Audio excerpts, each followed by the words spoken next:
The afternoon light had already begun its slow retreat from the sky when you stepped out of the small brick shed tucked away behind the gasometer on Miller Street. It was late autumn in the year 1862, and the air carried a particular kind of dampness that seemed to rise not from the clouds but from the cobblestones themselves, a moisture that settled into the wool of your coat and made the fabric feel heavier than it had at noon. You stood for a moment just outside the heavy wooden door, letting the latch click softly into place behind you, and you looked up at the sky.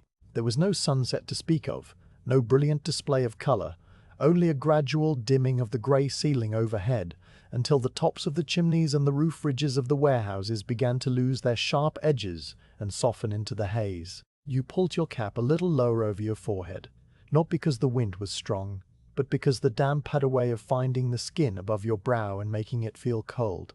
The cap was made of thick dark wool, and it fit snugly, worn into the exact shape of your head after years of use. Your coat was of the same heavy dark material, double-breasted with buttons of black horn that had been polished smooth by the constant brushing of your sleeve against them as you walked. You adjusted the collar so that it lay flat against your neck, and then you turned your attention to the lamplighter's pole that rested against the outside wall of the shed. The pole was a familiar weight in your hand when you lifted it from its resting place. It was made of brass tubing and measured nearly 9 feet in length, hollow in the center to keep it light, but thick enough in the wall not to bend when you reached up toward the taller posts. At the top end, there was a small iron hook shaped like a shepherd's crook, and just below that, a little brass cup that held a wick soaked in lamp oil. You carried a small tin of extra oil in your coat pocket, along with a length of soft wire and a flint striker wrapped in a square of oiled cloth. The pole had a faint smell about it, a mixture of warm metal and the sweetish odor of the oil that had seeped into the grain of the brass over countless evenings. You checked the wick by pulling it up a fraction of an inch with your fingernail, and then you used the flint striker to light it, watching the small flame appear with a soft sputter that was the loudest sound you had heard since closing the shed door. The flame was small and steady, burning a clean yellow with just a hint of blue at its base. You adjusted the height of the wick until the flame was no larger than the tip of your thumb, a pilot light that would serve you for the next several hours. Satisfied, you turned and began to walk. The route you followed was one you knew so well that your feet found their own way without any conscious direction from your mind. You walked along the narrow passage between the back of the gasworks offices and a high brick wall stained dark with damp and decades of coal smoke. The passage was just wide enough for a single man to pass comfortably, and the bricks on either side were close enough that the sound of your footsteps echoed back at you in a soft, hollow way, a muffled report that made it seem as though someone else was walking just a few paces behind. The ground underfoot was a mixture of packed cinders and old cobbles that had been worn into shallow grooves by the iron rims of carts.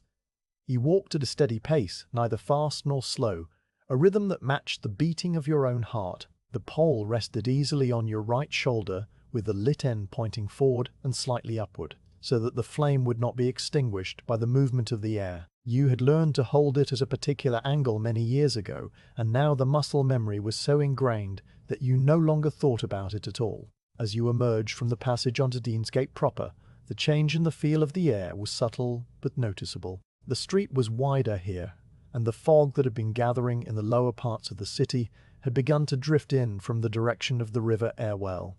It was not a thick fog, not the kind of choking yellow miasma that sometimes blanketed Manchester in the depths of winter, but rather a soft grey veil that hung at the level of the first-story windows and made the far end of the street seem slightly out of focus. You paused for a moment at the corner and looked down the length of Deansgate toward the south.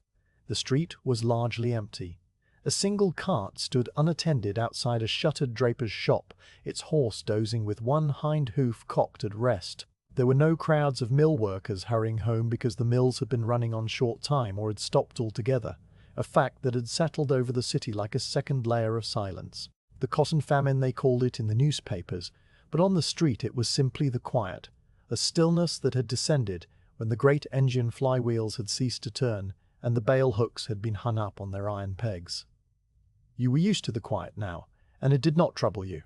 It made the evening rounds feel longer in a way that was not unpleasant, as though time itself had been stretched thin and made more room for each individual step. You walked toward the first lamp post on your route, a cast iron standard that stood on the corner where Deansgate met a narrow alleyway that led towards St. Anne's Square.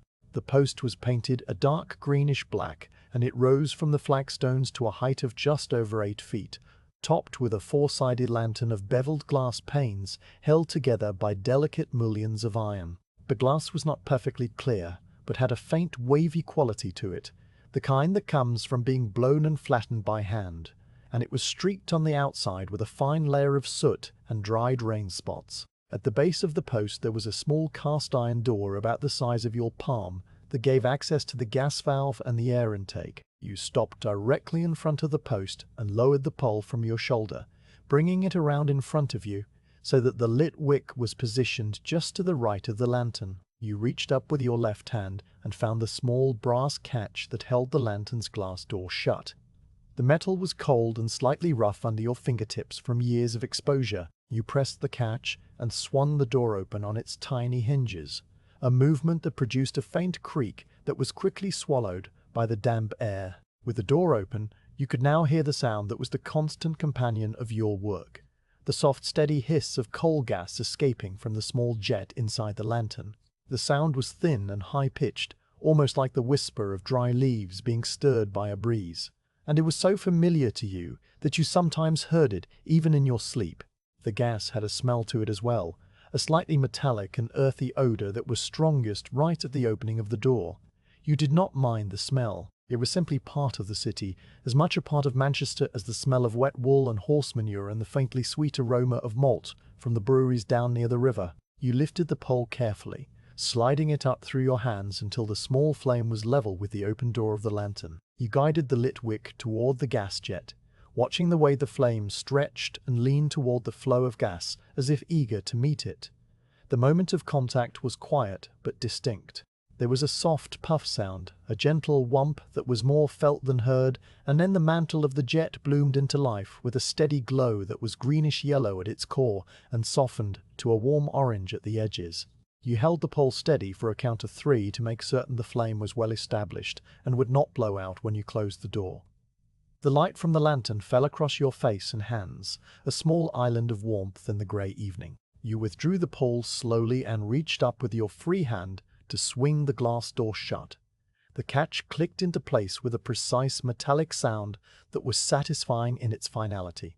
The lantern was now sealed, the flame burning brightly and evenly inside its glass house. You could see the faint shimmer of heat rising from the top of the lantern, where a small vent allowed the products of combustion to escape, and the air just above the post seemed to waver slightly, as if the world itself were a little uncertain in that one spot. You lowered the pole back to your side and took a step backward to look at the lamp. It was a single point of light in the dimness of the street, but it seemed to push back against the fog in a small circle, perhaps 20 feet across. The cobblestones within that circle were now visible in detail, their rounded tops slick with moisture and reflecting the flame in dozens of tiny glints. The brickwork of the building on the corner was illuminated enough to see the faded lettering painted above the door and the texture of the mortar between the bricks. Beyond that circle, the world fell away into grey shadows and indistinct shapes. You noted the height of the flame inside the lantern, checking that it was burning at the correct level. Not too high, which would waste gas and send soot up into the glass, and not too low, which would produce a feeble light that might gutter in a sudden draught. It was exactly right, the small tongue of fire about 1.5 inches tall, steady and calm. You took up the pole again and began to walk toward the next post, which stood about 50 yards further along Deansgate. The sound of your footsteps on the flagstones was the only noise now, aside from the faint hiss of the lamp you had just lit receding behind you.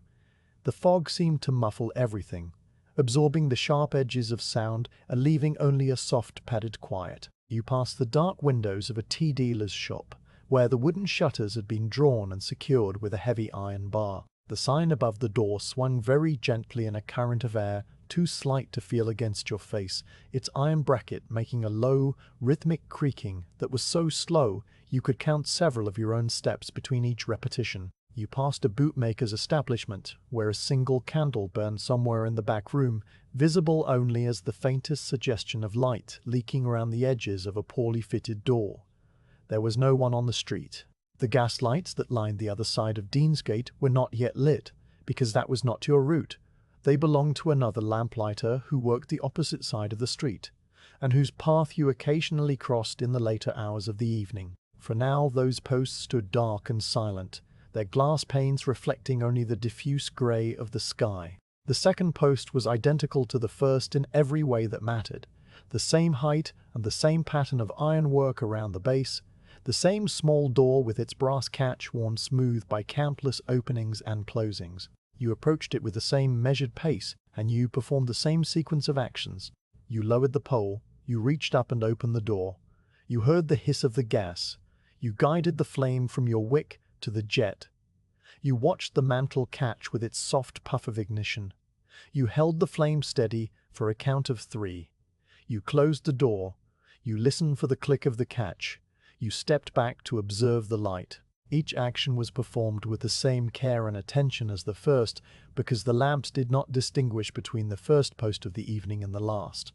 They required the same precise sequence, and they rewarded that precision with a steady, reliable glow. There was a kind of comfort in this repetition, a reassurance that came from knowing exactly what would happen next, and exactly how long it would take. You had performed this task so many thousands of times that your hands knew the shape of the catch and the weight of the pole better than they knew the shape of your own door handle at home. As you moved on to the third post, you noticed that the fog had thickened slightly in the few minutes since you had lit the first lamp. It now reached down from the first-story windows to brush against the tops of the ground-floor doorways, and it curled around the bases of the posts in slow eddies that were almost invisible unless you looked directly at them. The light from the lamps you had already lit behind you had taken on a softer quality, the halos around them expanding and becoming more diffuse so that they seemed to float in the grey air like distant moons seen through a thin layer of cloud. You could no longer see the end of Deansgate clearly. The street simply faded away into a uniform greyness about 100 yards ahead, the outlines of buildings becoming suggestions of buildings, and then nothing at all. The fog muffled the sound of your own breathing and made the small flame on your pole seem like the only warm thing in the entire city. You walked on, your pace unchanged, the pole balanced on your shoulder with a lit end pointing forward like a small guiding star. At the fourth post, you encountered a minor irregularity. The small brass tap that controlled the flow of gas to the jet had been turned down slightly, perhaps by the lamplighter who had extinguished the lamp the previous morning, or perhaps by the vibration of a passing heavy cart. The hiss of gas when you opened the door was fainter than it should have been, and the flame when you applied your wick caught with a lazy reluctance that told you the flow was insufficient. You did not sigh or make any sound of impatience. You simply lowered the pole, leaned it carefully against the base of the post, and reached into your coat pocket for the small key that you carried for this exact purpose. The key was made of brass, and it had a square socket at one end that fit precisely over the tap stem. You inserted the key and turned it a quarter turn counterclockwise, feeling the slight resistance of the valve packing and then the smooth rotation as the gas flow increased. The hiss grew louder and more confident. You replaced the key in your pocket, lifted the pole once more, and applied the flame. This time the gas caught immediately, with a healthy pop, and the mantle glowed bright and steady. You closed the door and stepped back. The adjustment had added perhaps 45 seconds to the lighting of this particular lamp, a delay so small that it would not be noticed by anyone keeping time, but a delay that you noted and filed away in the part of your mind that kept track of the small personalities of each post on your route. This one, the fourth post on the east side of Deansgate, just past the narrow entry to Barton's Court, had a tendency to drift closed over time. You would remember to mention it to the gas fitter if you saw him during the daylight hours, though you rarely did. You continued down Deansgate, lighting the fifth post, and then the sixth. The pattern of your evening had fully established itself now, a rhythm of walking and stopping and opening and lighting and closing and walking again. The fog pressed in around you, dampening the wool of your coat until it began to feel heavy on your shoulders. Small droplets of moisture had formed on the brim of your cap and on the brass surface of the pole, and occasionally one would gather enough weight to run down in a slow trail toward your hand. The city around you was profoundly silent. The usual evening sounds of a great industrial town, the distant rumble of machinery and the clatter of hooves and the murmur of voices, were absent. There was only the soft hiss of each new lamp as you lit it, the scrape of your boot leather on the wet stone, and the steady beat of your own heart. You passed the entrance to a narrow court where several families lived in houses that had been built a century earlier, when this part of Manchester was still a village separate from the growing town. The windows were dark. A thin line of smoke rose from one chimney and was immediately absorbed by the fog, disappearing before it could climb more than a few feet above the roof ridge. You lit the seventh post, which stood directly opposite the court entrance, and you paused for a moment, not to rest, but simply to let the quiet of the place settle around you. There was no reason to hurry. The lamps would still be there waiting, and the evening was long. When you reached the eighth post, you had come to a point where Deansgate widened slightly to accommodate the entrance to a larger yard that had once been used for unloading bales of raw cotton from the wagons that came up from the Liverpool docks.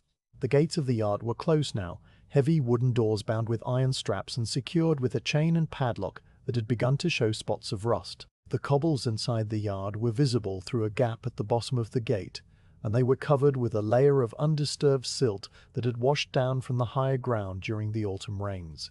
No wagon wheels had disturbed that silt in many months. You lit the post beside the gate and watched the light fall across the weathered wood, illuminating the grain and the old paint that had blistered and peeled away in long, narrow strips. The gate did not move. There was no sound from within the yard. You turned away and continued walking. The ninth post marked the point where your route would normally offer a clear view of the town hall if the evening were clear. Tonight there was no view. The fog had thickened to the point where you could barely see the outline of the building across the open square, just a darker mass of grey against a lighter grey sky. You knew it was there because you had seen it 10,000 times, the ornate Victorian Gothic facade with its pointed arches and its tall clock tower, but tonight it was only a memory overlaid on the fog. You lit the ninth post, and the flame seemed to push back the greyness just enough to reveal the edge at the paving stones and the base of a street sign. The letters on the sign were illegible in the gloom, but you did not need to read them. You knew where you were. You knew every post, every cobble, every brick of this street. You continued on past the 10th post and the 11th, each one a small ritual of light in the growing darkness.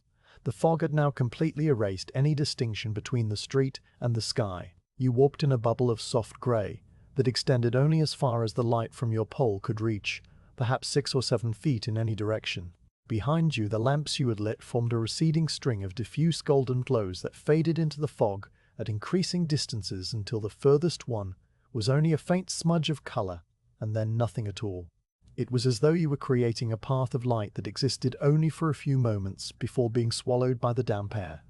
The 12th posts stood at the corner where Deansgate began to curve slightly toward the south and the river. You lit it with the same care you had given the first, and when you stepped back to observe the flame, you noticed that a single moth, pale and dusty, had appeared from somewhere in the fog, and was now circling the lantern in a slow, erratic orbit. It brushed against the warm glass once, twice, and then settled on the iron bracket just above the door, where it would remain for the rest of the night, motionless and patient. You watched it for a moment, and then you lowered the pole and walked on toward the 13th post, the light of the 12th lamp fading behind you into the soft grey quiet of an autumn evening in Manchester during the Cotton Famine. The fog had settled into the low places of the city by the time you turned the corner from Deansgate into the narrow passage that led toward St. Anne's Square.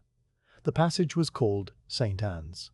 Anne's Alley in the municipal records, though no sign marked it as such, and most people who lived in the surrounding courts simply called it the cut-through. It was barely wide enough for 2 people to pass without turning sideways, and the walls on either side rose up 3 stories high, old brickwork that had been laid in a time before the great mills had come to Manchester, a time when the town was still small enough that a man could walk from one end to the other in the space of half an hour. The bricks were a darker colour here than they were on Deansgate, stained by 100 years of coal smoke and the constant damp that seemed to live in the narrow spaces between buildings. You walked through the passage with the pole held more vertically now, to avoid scraping the brass tip against the low arch of a footbridge that connected the upper floors of 2 warehouses. The sound of your footsteps was different in the confined space, sharper and closer, bouncing back from the walls in a way that made it seem as though you were walking in a small room rather than an outdoor passage.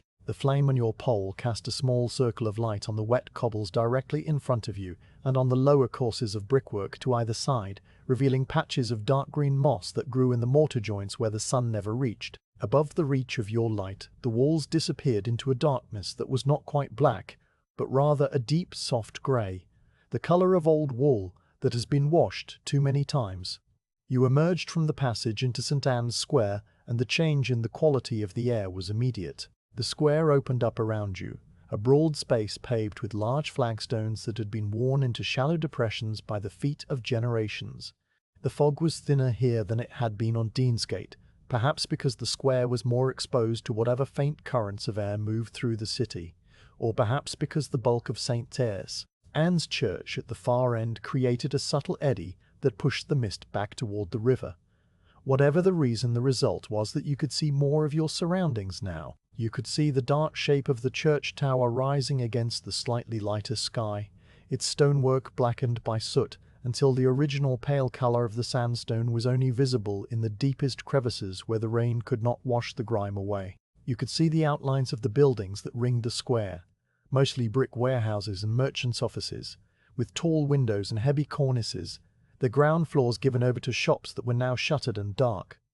There were no lights in any of the windows. The square was completely empty of people. Even the usual night traffic of stray dogs and scavenging cats seemed to have found shelter elsewhere, leaving only you and the gas lamps that stood at regular intervals around the perimeter.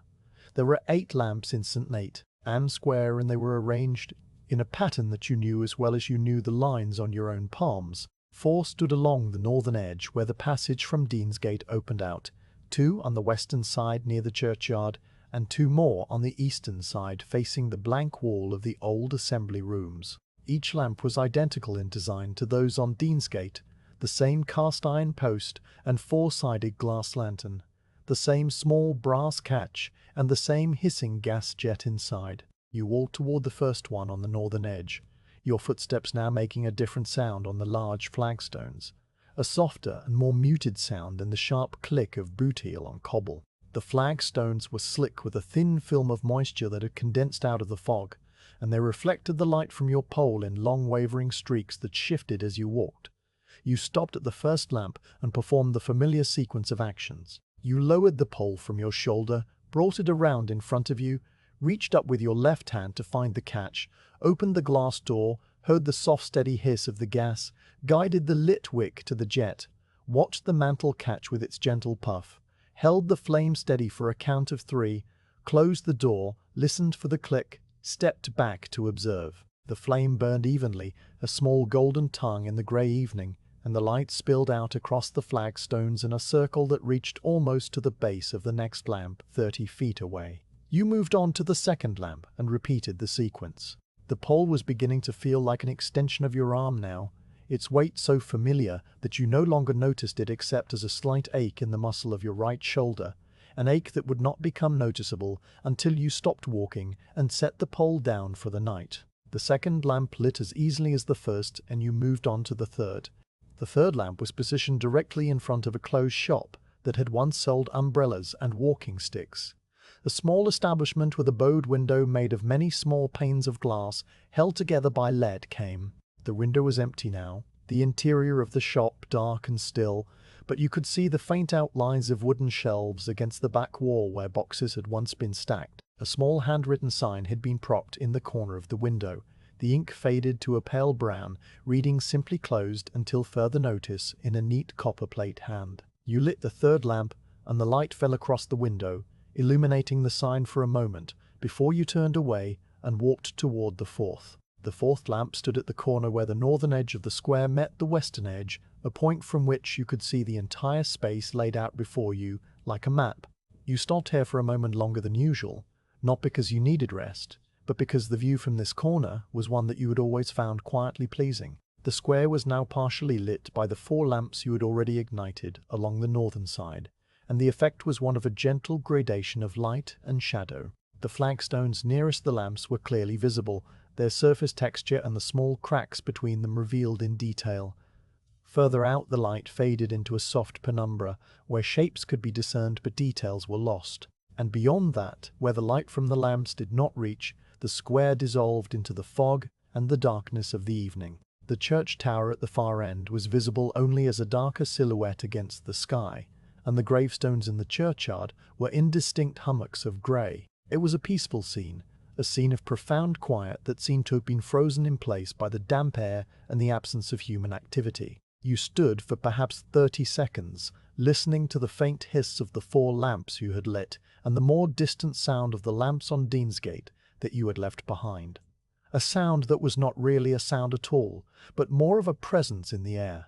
A soft susurrus that underlay the silence like the hum of a beehive heard from a great distance. You lowered the pole and walked toward the 5th lamp, which stood along the western edge near the low stone wall that separated the square from the churchyard. The wall was made of the same blackened sandstone as the church, and it was topped with iron railings that had been painted black many years ago, though the paint had now flaked away in patches to reveal the reddish-brown rust underneath. You could see the tops of the gravestones just beyond the wall, their shapes softened by moss and the erosion of weather. Some of the inscriptions were still legible if you stood close enough in daylight, names and dates from a time when Manchester was still a small market town, but in the dim light of evening they were only shadows on stone. You lit the 5th lamp and a light fell across the wall and the railings, casting long, thin shadows of the iron bars across the flagstones at your feet. You moved on to the 6th lamp, which stood a little further along the same edge, closer to the main door of the church. The door was a heavy affair of dark oak, studded with iron nails, and it was closed as it always was at this hour. A small lantern hung above the door, an oil lamp rather than gas, and it was not lit. You made a mental note to mention it to the verger if you saw him, though you knew that the verger was an elderly man who often forgot such details, and the lamp would probably remain unlit for another week or more.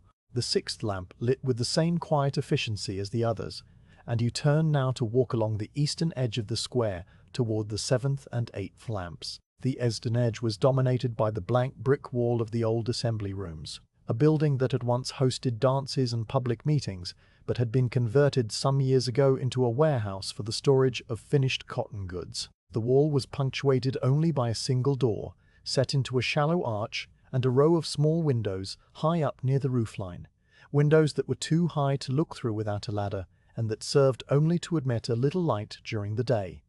Tonight they were dark, reflecting nothing. You walked along the wall, your footsteps echoing slightly off the flat brick surface, and you lit the 7th lamp without incident. The 8th lamp was the last one in the square, and it stood at the corner where the eastern edge met the northern edge again, completing the circuit. You lit it with the same careful attention you had given the 1st lamp on Deansgate more than an hour ago, and when you stepped back to observe the flame, you saw that the square was now fully illuminated by the soft yellow glow of gaslight. The 8 lamps formed a necklace of light around the open space, and their combined glow was just enough to push back the fog and the darkness to the edges of the square, leaving the centre a pale grey island in the night. You stood for another moment at the 8th lamp, allowing the quiet of the square to settle around you. The pole rested on your shoulder, its weight a constant companion, and the small flame at its tip flickered gently in a current of air that you could not feel against your face. You looked out across the square, and you saw nothing moving, nothing changing. The fog drifted slowly, so slowly that you could only perceive its movement by fixing your gaze on a particular point and waiting to see if it shifted. It did shift, but only just, a barely perceptible flowing of grey into grey. The lamps burned steadily, their flames visible through the glass as small upright tongues of yellow that occasionally wavered and then steadied again. The sound of the gas hissing from the jets was a soft white noise that filled the square and seemed to press back against the silence, making the quiet feel even deeper by contrast. You could hear, very faintly, the distant tolling of a clock somewhere in the city, perhaps from the town hall or from one of the other churches, a sound that was so muffled by the fog and the distance that you could not be certain whether you had actually heard it or only imagined it. You counted the strikes in your mind out of habit. 3. It was earlier than you had thought. The evening was still young, and there were many lamps yet to light before you would reach the canal and the silent mills of Ancoats. You turned away from the 8th lamp and began to walk back across the square toward the passage that would lead you out toward Market Street and the next part of your route. Your footsteps on the flagstones were the only sound now, aside from the constant hiss of the lamps and the occasional soft drip of water falling from the eaves of the surrounding buildings. The flagstones were uneven in places, tilted by the settling of the ground beneath them over the decades, and you navigated these irregularities without thinking, your feet finding the level path through long familiarity. The light from the lamps you had lit followed you as you walked, casting your shadow in 8 different directions at once, so that it seemed to fragment and multiply across the wet stones. You passed the closed umbrella shop again, and the empty window with its faded sign. You passed the corner where you had paused earlier to observe the square. You passed the entrance to the passage, and then you were back in the narrow alley, the walls close on either side, the sound of your footsteps sharpening again, the fog thickening as you left the open space behind. The passage led you out onto Market Street, which was wider than St. Anne's Alley, but still narrow compared to Deansgate. The lamps here were spaced more closely together, perhaps every 40 feet, because Market Street curved slightly, and the gas company engineers had determined that closer spacing was necessary to maintain adequate illumination through the bend. You lit the first lamp on Market Street, and then the second, the sequence of actions now so automatic that your mind was free to wander while your hands performed the familiar tasks. You thought about the weight of the pole and how it shifted slightly as the oil in the small reservoir was consumed, a change so gradual that you could not perceive it from one lamp to the next, but that you knew was happening nonetheless. You thought about the pattern of the cobblestones under your feet and how they changed from one street to another, the larger and more regular stones of the main thoroughfares giving way to the smaller and more haphazard arrangements of the older lanes. You thought about the quiet of the city and how it had settled over Manchester like a blanket since the cotton ships had stopped arriving from America. The silence was not an empty silence, but a full one, a silence that seemed to have weight and texture, a silence that you could feel pressing against your ears and against your skin. It was not unpleasant. It was simply the way things were now, and you had grown accustomed to it, as a man grows accustomed to the sound of a nearby river or the sight of a familiar hill on the horizon. You lit the third lamp on Market Street and the fourth, moving steadily along the curve of the road. The fog was thicker here again, having rolled in from the direction of the river while you were in St. Anne's Square, and the lights of the lamps you had already lit behind you were now only faint glows in the greyness. The shop fronts on either side were dark and shuttered, their signs swinging gently in the damp air. A thin stream of water ran along the gutter at the edge of the street, carrying with it small pieces of debris, a few sodden leaves from the plane trees that grew in a small square further up the road, and a scrap of paper that had once been a handbill advertising a concert that had been cancelled months ago. The water made a soft gurgling sound as it passed over the stones, a sound that was almost musical in its regularity. You walked beside the gutter for a while, your boots splashing slightly in the shallow puddles that had formed where the cobbles dipped, and you lit the fifth lamp and the sixth. By the time you reached the end of Market Street and the junction with the road that led toward the canal, you had lit 12 lamps since leaving St. Anne's Square, and the weight of the pole on your shoulder had become a familiar ache that radiated down into your upper arm and across the back of your neck. It was not a painful ache, but rather a dull awareness, a reminder of the work you were doing and the hours you had already spent doing it. You shifted the pole to your left shoulder for a while, a change that you made every few lamps to even out the burden, and you continued walking. The road ahead led down a slight incline toward the canal and the mills of Ancoats, and you knew that the next part of your route would take you past the silent factories and the dark water of the canal basin, places where the quiet of the cotton famine was felt most keenly. But that was still some distance away, and for now you were content to walk at your steady pace through the foggy streets, the small flame on your pole burning steadily in the damp air, the hiss of the gas lamps behind you fading into the soft grey quiet of the evening. The road sloped downward as you left the last of the Market Street lamps behind you, and the character of the city began to change in subtle ways that you had learned to recognize over years of walking this route. The shop fronts with their painted signs and bowed windows gave way first to smaller workshops and then to the blank brick faces of warehouses that had no need of display windows or decorative cornices. The cobblestones underfoot became rougher and less evenly laid, the sort of paving that was meant to bear the weight of heavy wagons loaded with cotton bales and finished goods, rather than the light traffic of carriages and pedestrians. The fog was thicker here in the lower ground near the canal basin, a dense grey vapour that seemed to rise from the water itself and spread outward through the streets like a slow tide. You walked with the pole held a little lower now, because the fog made it difficult to see the tops of the lampposts until you were almost upon them, and you did not want to strike the glass lantern with the brass tip before you were ready to light it. The small flame on your pole burned steadily despite the damp, its yellow light reflected in the millions of tiny water droplets that hung suspended in the air around you, creating a soft nimbus that travelled with you as you moved. You reached the first of the lamps that marked the approach to the Rochdale Canal. This lamp stood at the top of a short flight of stone steps that led down to the towpath, and it was older than the lamps in the commercial centre, a simpler design, with a single curved bracket rather than the ornate four-sided lantern of the newer installations. The glass was thicker too and more heavily frosted by years of exposure to the damp air from the canal, so that the light it produced when lit would be softer and more diffuse than the sharp glow of the Deansgate lamps. You stopped at the top of the steps and performed the familiar sequence, opening the small door and applying your flame to the jet. The gas caught with a soft whump and the mantle glowed to life, its light filtering through the frosted glass to create a pale golden orb that seemed to float in the fog without any visible connection to the post beneath it. You closed the door and stood for a moment looking down the steps toward the canal. The steps were worn in the centre, where countless feet had passed over them, the stone polished smooth and slightly concave. A thin layer of green slime covered the lower steps where the damp never fully dried, even in summer. You descended carefully, one hand on the iron railing that had been set into the wall, the pole held upright in your other hand so that the flame would not be extinguished by a sudden gust of wind from the water. At the bottom of the steps the towpath opened out before you, a narrow strip of compacted earth and cinders that ran along the edge of the canal for several miles in either direction. To your left, the path led back toward the centre of Manchester and the complex of basins and wharves that had once been busy with barges loading and unloading goods. To your right it led out toward the open country beyond the city, passing through the mill districts of Ancoats and Miles Platting before reaching the locks at Failsworth.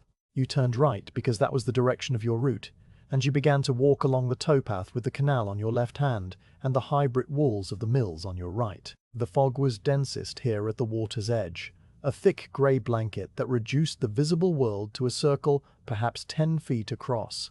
You could see the surface of the canal where it lapped gently against the stone edging of the towpath, a black expanse of water that moved so slowly it seemed almost motionless. The water carried a faint oily sheen on its surface, a thin film that caught the light from your pole and broke it into long wavering ribbons of gold and silver that shifted and reformed as the water stirred. The smell of the canal was a complex thing, a mixture of damp earth and coal dust, and the faintly chemical odour of the gasworks upstream, overlaid with the musty sweetness of decaying vegetation from the weeds that grew in the shallows. It was not an unpleasant smell, not to you, because it was the smell of your route and you had breathed it on 1,000 evenings just like this one. You walked along the towpath toward the first of the canal bridge lamps.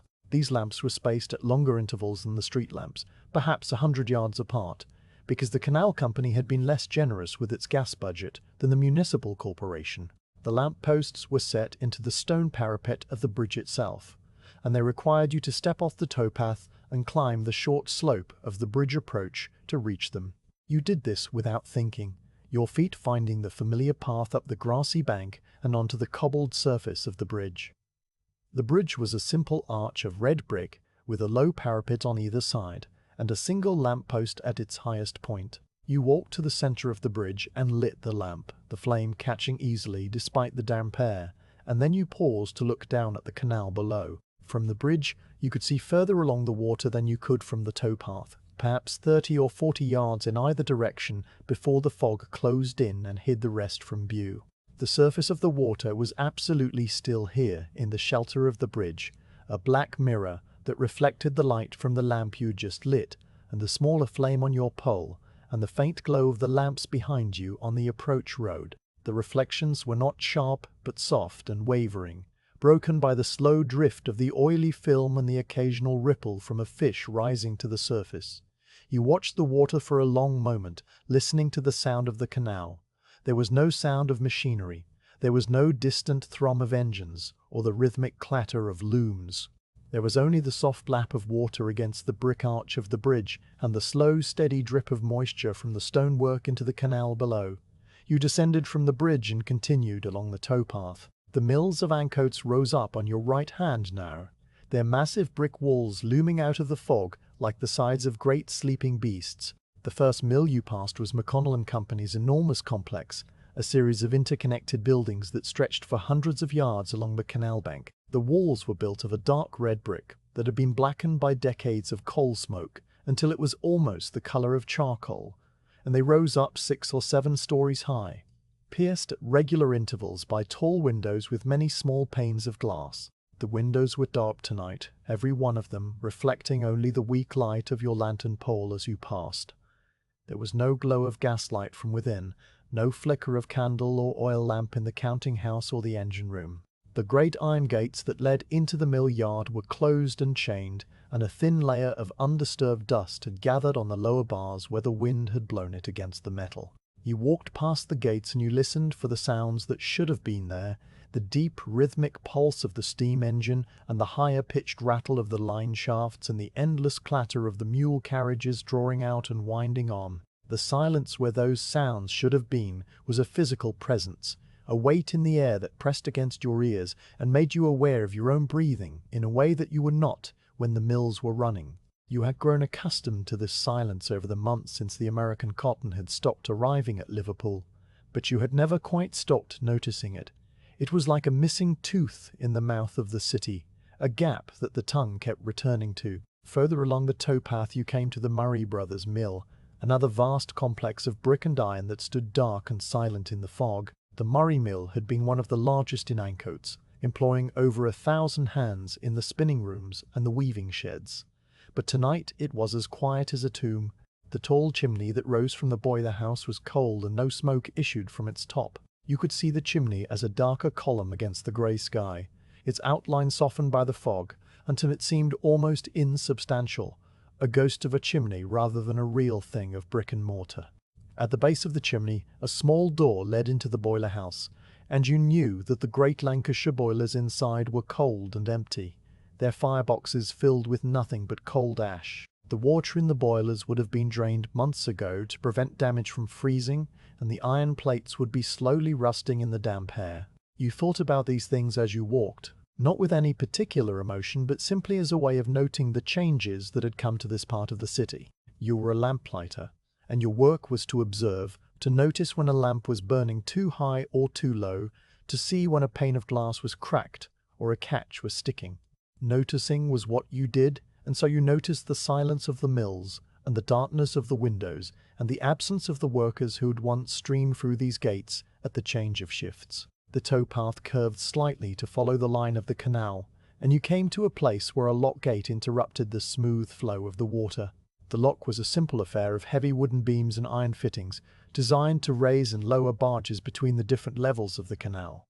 Tonight the lock was empty of boats, and the great wooden gates at either end were closed, their black timbers glistening with moisture. Water seeped through the gaps between the planks in thin streams that fell into the empty lock chamber below, creating a sound that was both constant and irregular.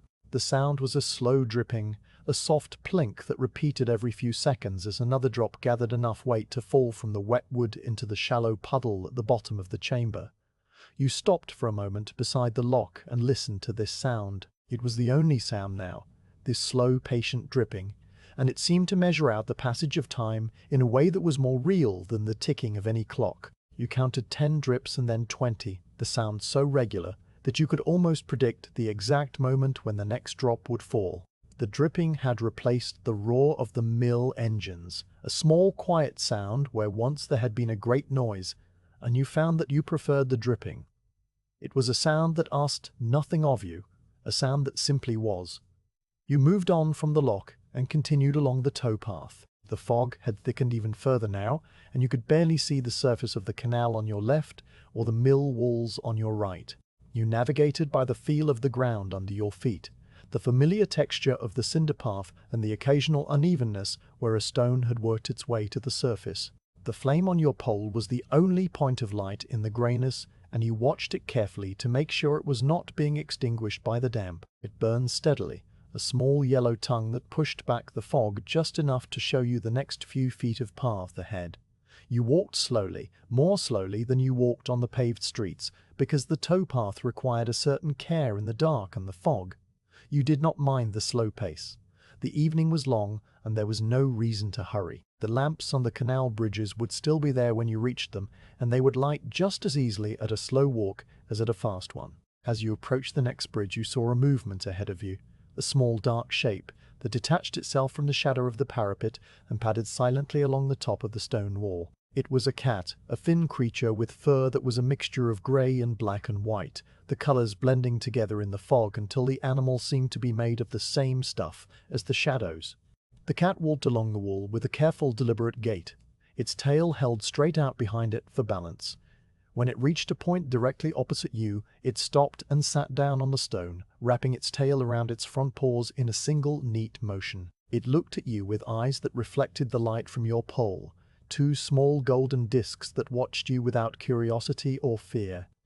You stopped walking and looked back at the cat. The moment stretched out between you, the small connection in the vast grey quiet of the canal bank.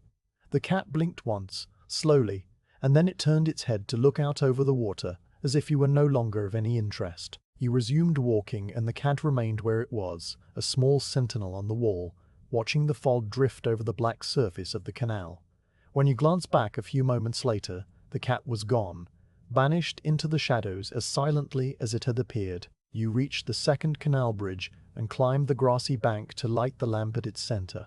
This bridge was older than the first one, its brickwork more worn and its parapet lower, and the lamppost was of a slightly different design, with a larger glass globe that had been fitted many years ago to replace a broken lantern. The larger globe meant that the flame inside was more exposed to the wind, and you had to cup your hand around the open door while you applied the flame to prevent it from being blown out by a sudden draft from the water. The gas caught on the second try, and you closed the door carefully, making sure the catch was fully engaged before you stepped back. The light from this lamp was brighter than the others because of the larger globe, a warm yellow glow that reached out across the canal and illuminated a wider stretch of the water. You could see the opposite bank now, a dark line of reeds and shrubs that marked the edge of the canal where the towpath did not run. The reeds were brown and dry, their tops bent over by the weight of the autumn rains, and they rustled softly in a breeze that you could not feel on your face. The water between the bridge and the far bank was still and black, its surface broken only by the slow drift of the oily sheen and the occasional circle of ripples where a fish had risen to feed on something invisible. You remained on the bridge for a longer time than usual, not because you needed rest, but because the view from this particular spot was one that you had always found calming. The canal stretched away into the fog in both directions, a straight dark line that disappeared into the greyness as if it went on forever. The mills behind you were silent and dark. The reeds on the far bank rustled softly. The lamp above your head hissed quietly, a sound that was almost identical to the sound of the gas lamps in the streets, but somehow different here, softer and more intimate, because it was the only lamp for 100 yards in any direction. You checked the height of the flame by looking up through the glass at the mantle. The flame was burning at exactly the right level, a steady tongue of yellow that reached perhaps 2 inches above the tip of the jet. The gas pressure was good tonight, regulated carefully by the large gasometer on Miller Street that you had passed earlier in the evening. You could see no flicker, no wavering that would indicate a blockage in the supply pipe or a problem with the air intake. The lamp was burning perfectly, and it would continue to burn perfectly until you returned many hours from now to extinguish it. You left the bridge and returned to the towpath. The next stretch of the canal ran past a series of smaller mills and workshops that had once served the great spinning factories, dye works and bleaching crofts, and small engineering shops that repaired the machinery of the cotton trade. These buildings were darker and quieter even than the great mills, because they were smaller and their windows were set lower in the walls, closer to the ground where the fog pooled thickest. You could see the shapes of them through the greyness, low brick structures with steeply pitched roofs and tall chimneys that were cold and smokeless.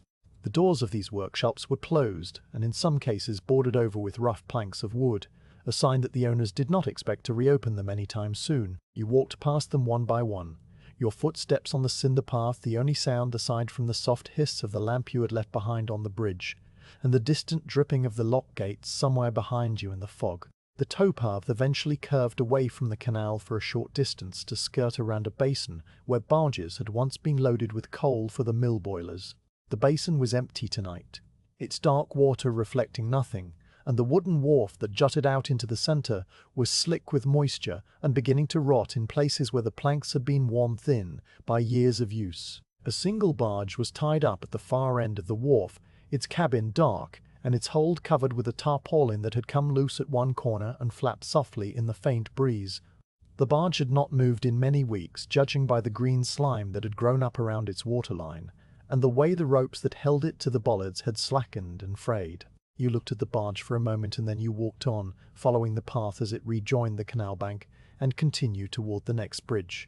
There were 3 more bridges to light along this stretch of the canal before your route would turn away from the water and climb back up into the streets of the city. You lit them one after another, each lighting a small ritual that marked the passage of time and distance.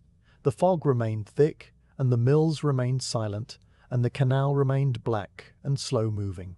At the 3rd bridge, you paused again to check the gas pressure and you found it steady, the flame burning at exactly the correct height, a small golden tongue in the vast grey quiet of the Ancoats evening. You stood on the bridge and looked out over the water, and you listened to the sound of the canal, the soft lap of wavelets against the brick arch, and the distant dripping of the lock gate, and the faint rustle of the reeds on the far bank.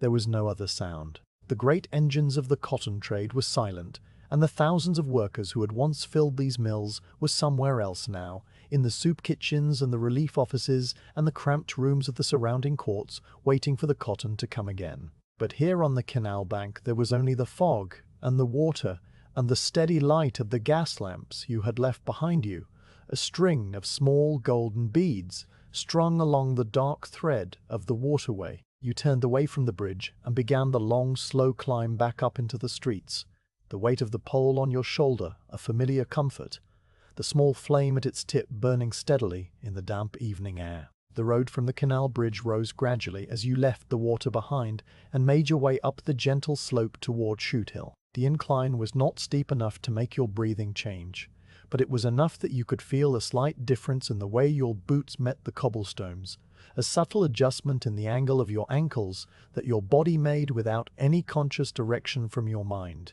The fog that had lain so thick along the canal began to thin as you climbed, pulled apart by some movement of the air that came down from the higher ground to the north, and by the time you reached the top of the rise where the road leveled out, you could see more of your surroundings than you had been able to see for the past hour. The buildings on either side of Shoot Hill emerged from the greyness, their upper stories becoming visible first as dark shapes against the sky and then resolving into brickwork and windows and the occasional wrought iron bracket that had once held a sign or a lantern.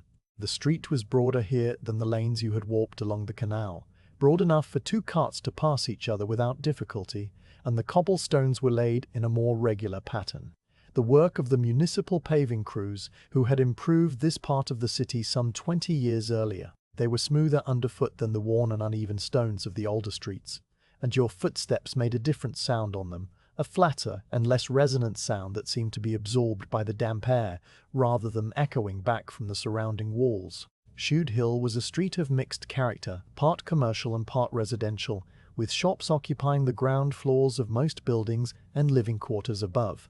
The shops were all closed at this hour, their wooden shutters drawn down and secured with iron bars, their signs hanging motionless in the still air. You passed a chandler's establishment where the faint smell of tallow and lamp oil still lingered around the doorway, a smell that was familiar to you from your own work and that you noted without particular interest.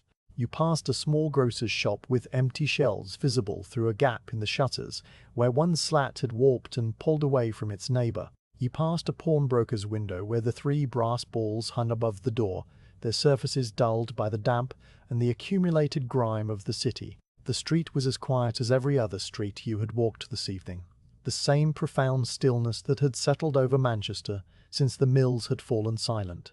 But there was something different about Shoot Hill tonight, something that you noticed as you drew nearer to the middle of the street where the road widened slightly to accommodate a small, open space that had once been used as a market for hay and straw.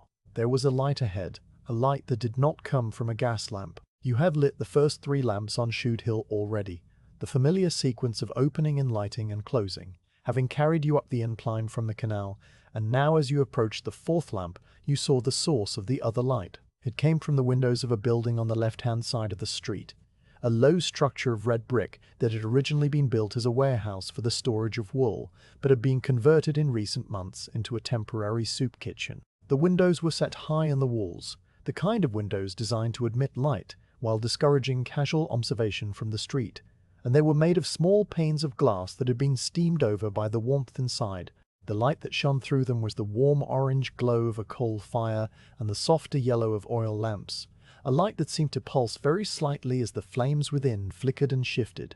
The steam on the glass softened the light and made it diffuse, so that the windows appeared as rectangles of gentle radiance in the dark facade of the building.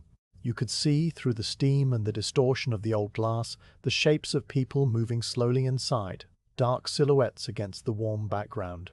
You walked toward the 4th lamp, which stood directly opposite the soup kitchen, perhaps 20 feet from the door. The lamp was like all the others on your route, the cast-iron post with a 4-sided lantern, and it required no special attention beyond the usual careful sequence. You opened the small glass door and heard the hiss of the gas, a sound that seemed louder than usual because the street around you was so quiet that even the small noise of the jet was noticeable. You guided the flame from your pole to the mantel and watched it catch, the soft puff of ignition briefly illuminating your own face and hands before settling into the steady glow of a properly lit lamp. You closed the door and heard the click of the catch and stepped back to observe the flame.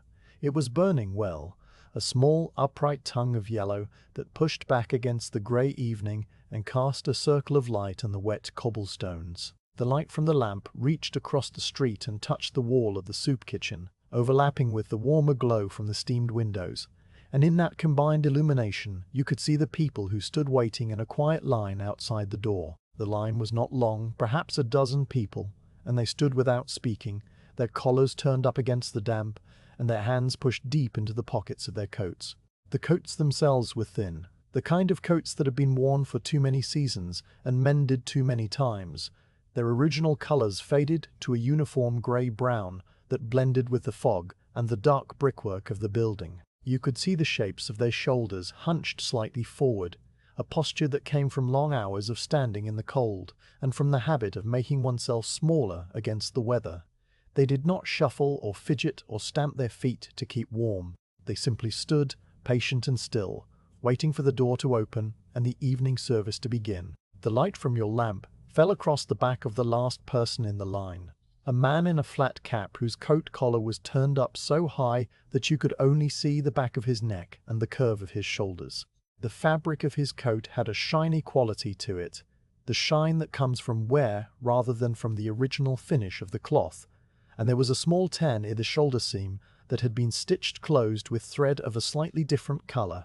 You did not stare. You simply observed these details as you observed everything on your route, without judgment and without lingering, the way a man notices the pattern of bricks in a wall, or the shape of a particular chimney pot. You lowered the pole and began to walk toward the 5th lamp, which stood further up the street, but as you passed the line of waiting people, you noticed more of the small details that made up the scene. There was a woman near the front of the line who held the hand of a small child, a girl of perhaps 6 or 7 years, whose other hand rested on the handle of a small tin pail. The pail was clean and shone dully in the light from the window, its surface free of dents or scratches, suggesting that it was a possession that was cared for carefully. The child wore a woolen shawl wrapped around her shoulders and crossed over her chest, the ends tucked into the waistband of her skirt to keep them secure. She was not crying or complaining. She stood as still as the adults around her, her small face turned toward the steamed windows where the warm light promised something good inside. The woman who held her hand wore a bonnet of dark cloth that had been brushed until the nap was smooth, but could not hide the fact that the fabric was thin and beginning to fray at the edges where it rubbed against her collar. Her coat was buttoned all the way to the throat, and she held it closed with one hand, the other hand occupied with the child. You could see, in the way she stood, a particular kind of quiet dignity that had nothing to do with the quality of her clothing or the circumstances that had brought her to this line on this damp evening. It was simply the way she held herself, straight-backed and still, her eyes fixed on the door ahead. You reached the fifth lamp and turned to face it, your back now to the soup kitchen and the line of waiting people. The lamp was positioned near the entrance to a narrow court that ran between two taller buildings, a dark gap that the gaslight did not penetrate. You performed the sequence of lighting with the same care you had given every lamp since leaving the shed behind the gasometer, your hands moving through the familiar motions while your mind noted the small sounds that came from behind you. The door of the soup kitchen had opened. You heard the creak of the hinges, a sound that carried clearly in the still air, and then the soft murmur of voices as the line began to move forward. The voices were not loud. They were the kind of voices that people use when they are tired and cold and do not wish to draw attention to themselves, low and even and without any particular inflection. You heard the scrape of boots on the stone threshold and the faint clink of the tin pail as the child followed the woman inside. You did not turn around to watch. The lamp required your attention and you gave it, opening the glass door and guiding the flame and closing the door and checking the height of the mantel. When you stepped back to observe the light, you allowed your gaze to drift across the street once more. The line had shortened now. The door of the soup kitchen remained open, and the warm light from inside spilled out onto the cobblestones, creating a bright rectangle of yellow that seemed almost solid in the grey evening. You could see the interior of the building through the open doorway, or at least the part of it that was visible from your position across the street. There was a large copper vat set over a coal fire, the vat itself gleaming with the dull reddish glow of the metal where the flames licked against its curved bottom. A woman in a white apron and a cloth cap stood beside the vat, holding a long wooden ladle that she dipped into the steaming contents and then raised to fill the bowls and pails that were held out to her. The steam from the vat rose in a constant column, condensing on the ceiling and running down the walls in thin rivulets that caught the light.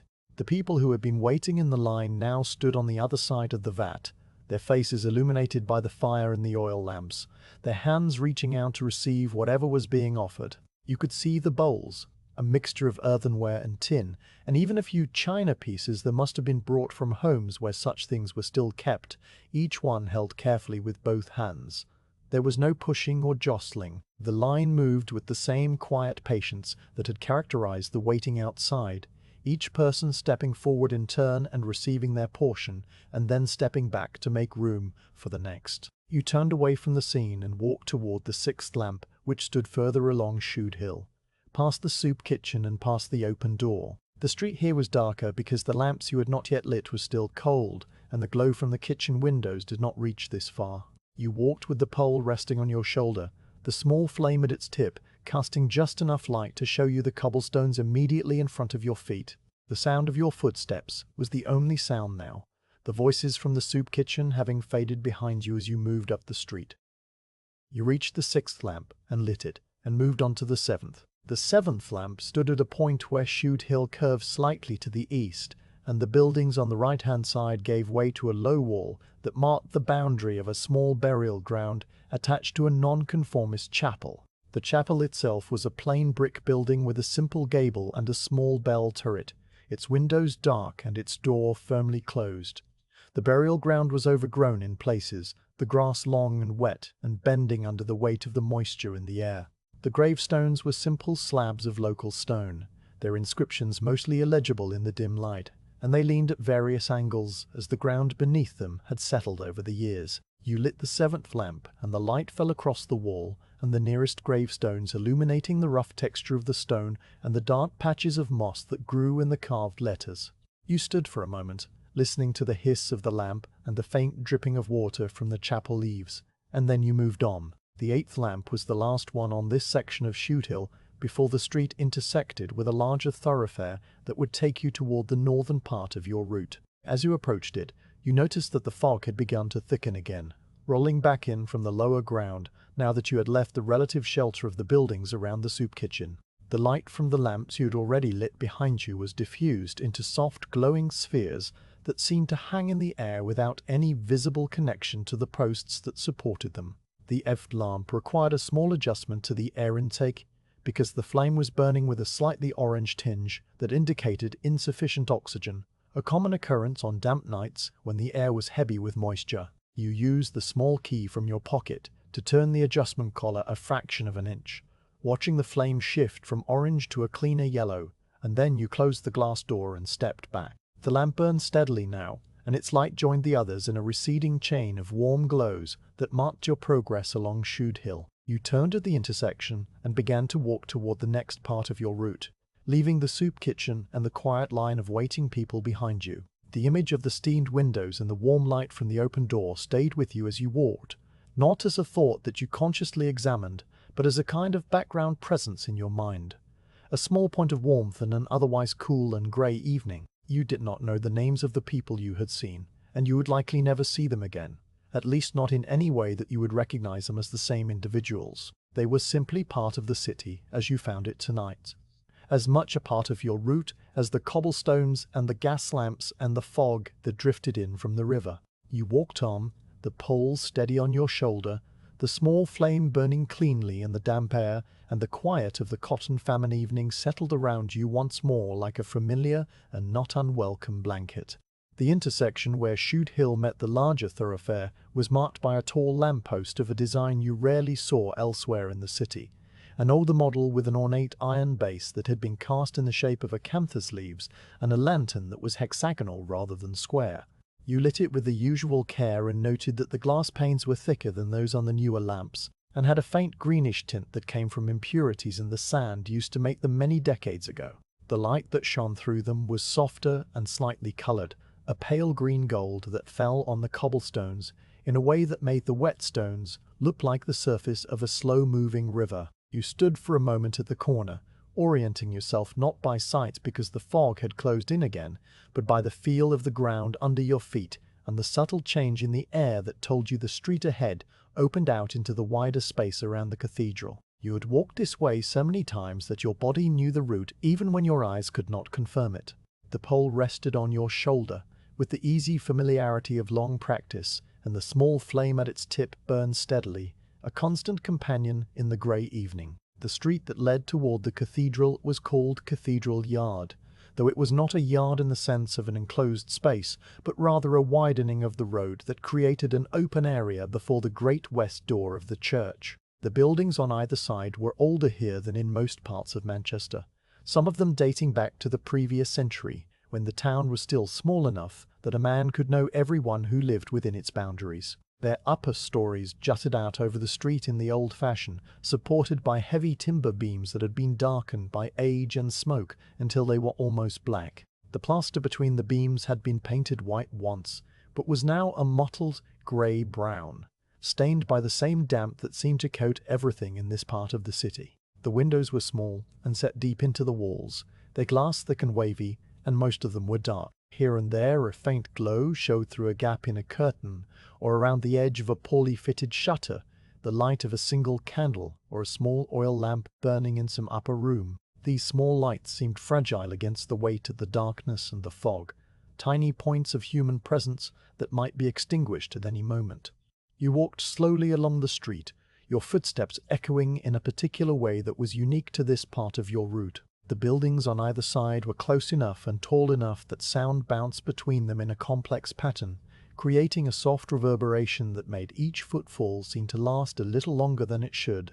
The effect was not unpleasant, merely different, one of the many small variations that distinguished one street from another when you paid close enough attention. You passed a narrow alley that led off to the left, a dark gap between two buildings that was barely wide enough for a person to pass through, and you caught a glimpse of something moving in the shadows. It was a dog, a small terrier of some kind with rough brown fur and a white patch on its chest, and it was nosing at something on the ground that you could not see. The dog looked up as you passed, its eyes catching the light from your pole for just a moment, and then it returned to its investigation of the cobblestones. You did not speak to it, and it did not approach you. The transaction between you was one of mutual acknowledgement without obligation, the kind of brief connection that happened many times on a long evening route and was forgotten almost as soon as it occurred. The street opened out into Cathedral Yard, and the change was immediate and striking despite the fog. The sense of space expanded around you, the walls of the buildings falling away to either side, and the quality of the air seemed different here, cooler and slightly more in motion, as if the great bulk of the cathedral itself created subtle currents that stirred the stagnant fog. You could see the cathedral now, or at least the lower portion of it. The west front rose up before you, a massive wall of dark stone that had been blackened by centuries of coal smoke until the original pale color of the sandstone was visible only in the deepest recesses of the carved decoration. The great west door was set into a pointed arch that rose perhaps 30 feet above the ground, its stonework carved with figures that were too worn to identify in the dim light, but that you knew represented saints and bishops from the long history of the church. The door itself was made of dark oak, studded with iron nails, and it was closed, as it always was, at this hour. Above the door the wall continued upward, pierced by a large window filled with stone tracery, but the upper reaches of the tower and the spire were lost in the fog, their outlines softened into mere suggestions of shape against the grey sky. There were 4 lamps in Cathedral Yard, and they were arranged in a square that framed the open space before the west door. The posts were taller than the standard street lamps, perhaps 10 feet high, and they were topped with lanterns that had been designed to cast their light upward as well as outward, so that the carved stonework of the cathedral facade would be illuminated on clear nights. Tonight, the fog diffused the light before it could reach very far, creating soft, glowing columns that seemed to support the weight of the grey air above them. You walked toward the first lamp, which stood at the near left corner of the square, and you performed the familiar sequence. The hiss of the gas was louder here, or perhaps it only seemed louder because the open space of the yard allowed the sound to travel without being muffled by close walls. The flame caught with its soft puff, and you closed the door and stepped back to observe the light. It was a good flame, steady and clean, and it cast a warm glow on the cobblestones at the base of the post and on the lower edge of the cathedral wall some 30 feet away. The carved figures above the door caught the light in fragments, their worn faces emerging briefly from the darkness and then retreating again as the flame flickered in a slight breeze that you had not noticed before. He moved to the second lamp, which stood at the far left corner of the square, closer to the cathedral wall. As you walked, you became aware of a sound that had been present for some time, but that you had not consciously registered, a low continuous note that seemed to come from everywhere and nowhere at once. It was the sound of the cathedral itself, not a deliberate sound, but the accumulated small noises of a very large and very old building settling into the night. The stone cooled and contracted with a faint creaking that was barely audible, the timber roof beams shifted almost imperceptibly, the wind moved through the unseen openings in the tower and created a soft sigh that was more a feeling than a sound. You had heard this many times before, but each time it seemed slightly different, as if the building was speaking in a language that you could almost understand but never quite grasp. You lit the second lamp, and the additional light pushed back the darkness a little further, revealing more of the carved stonework and the texture of the great oak door. The third lamp stood at the far right corner of the square, positioned so that its light would fall across the entrance to the churchyard that lay on the south side of the cathedral. The churchyard was a dark space visible only as a gap in the surrounding walls, a place where the fog seemed to pool even more thickly than in the oaken yard. You could see the tops of gravestones protruding from the greyness, their shapes softened by moss and the erosion of centuries. Some of them leaned at precarious angles, their foundations undermined by the slow work of water and roots. The inscriptions on the older stones had been worn away completely, leaving only blank faces of rough stone that reflected nothing. The newer stones, those from the last 100 years or so, still showed faint traces of lettering, but they were illegible at this distance and in this light. You lit the third lamp and watched the glow spread across the entrance to the churchyard, illuminating the iron gate that stood open and the gravel path that led inward among the graves. The path was overgrown with grass and weeds, evidence that few people walked it these days, and the gravel was barely visible beneath the encroaching vegetation. You were walking toward the fourth lamp when the bell began to toll. The first stroke came without warning, a deep resonant note that seemed to rise up from the very stones beneath your feet. It was not a sharp sound, but a round one, a sound that filled the air completely and left no room for anything else. The vibration passed through your body, and you felt it in your chest and in the soles of your boots and in the hand that held the lamplighter's pole. The note hung in the foggy air for a long moment, slowly fading, and then the second stroke came, identical to the first in pitch and duration. You stopped walking, not because you were startled, but because it was your habit to count the hours when you heard them tolled, and you wanted to give the sound your full attention. The bell was the great tenor bell in the cathedral tower, cast in a foundry in the Midlands many years ago, and hung in its wooden frame high above the city. It weighed more than a ton, and its voice was deep enough to be felt as much as heard, a physical presence in the air that seemed to press against you from all sides. The third stroke came, and then the fourth. You counted them silently, marking each one with a small movement of your thumb against the brass pole. The sound of the bell was muffled by the fog, but not diminished, the heavy air seeming to carry the vibration more effectively than clear air would have done. Each stroke seemed to come from a slightly different direction, bouncing off the walls of the surrounding buildings and the stone face of the cathedral itself, so that the sound surrounded you completely. You could not have said whether the bell was directly above you, or behind you, or somewhere off to the side. It was simply everywhere, a sound that filled the whole of Cathedral Yard and the churchyard and the narrow streets beyond. The fifth stroke and the sixth continued the slow, steady rhythm, a pace that was neither hurried nor dragging, the pace of a bell that had marked the hours for centuries and would continue to mark them long after everyone now living was gone. The seventh stroke and the eighth. You noticed that the fog seemed to shimmer slightly with each toll, the millions of tiny water droplets vibrating in sympathy with the sound and catching the light from the lamps in brief flashes that were gone almost before you could see them. The effect was subtle, a faint sparkle in the grey air that lasted only as long as the note itself and then faded back into uniform dimness. The ninth stroke came and you realized that you had lost count of how many strokes you had heard before this one. It did not matter. You knew that the bell would toll until it had marked the hour, and then it would fall silent, and the silence that followed would be deeper than the silence that had come before. The 10th stroke was slightly softer than the others, or perhaps it only seemed that way because your ears had begun to adjust to the sound. The 11th stroke followed after the same measured interval, and you waited for the 12th. The 12th stroke came and went, and the sound of it faded slowly into the fog, diminishing by degrees until it was no longer a sound but a memory of a sound, a faint ringing in your ears that might have been the bell or might have been your own blood moving. The silence that followed was immense. It was not the ordinary silence of a quiet street, but a profound absence of sound that seemed to have weight and texture, as if the fog itself had thickened in response to the bell's voice.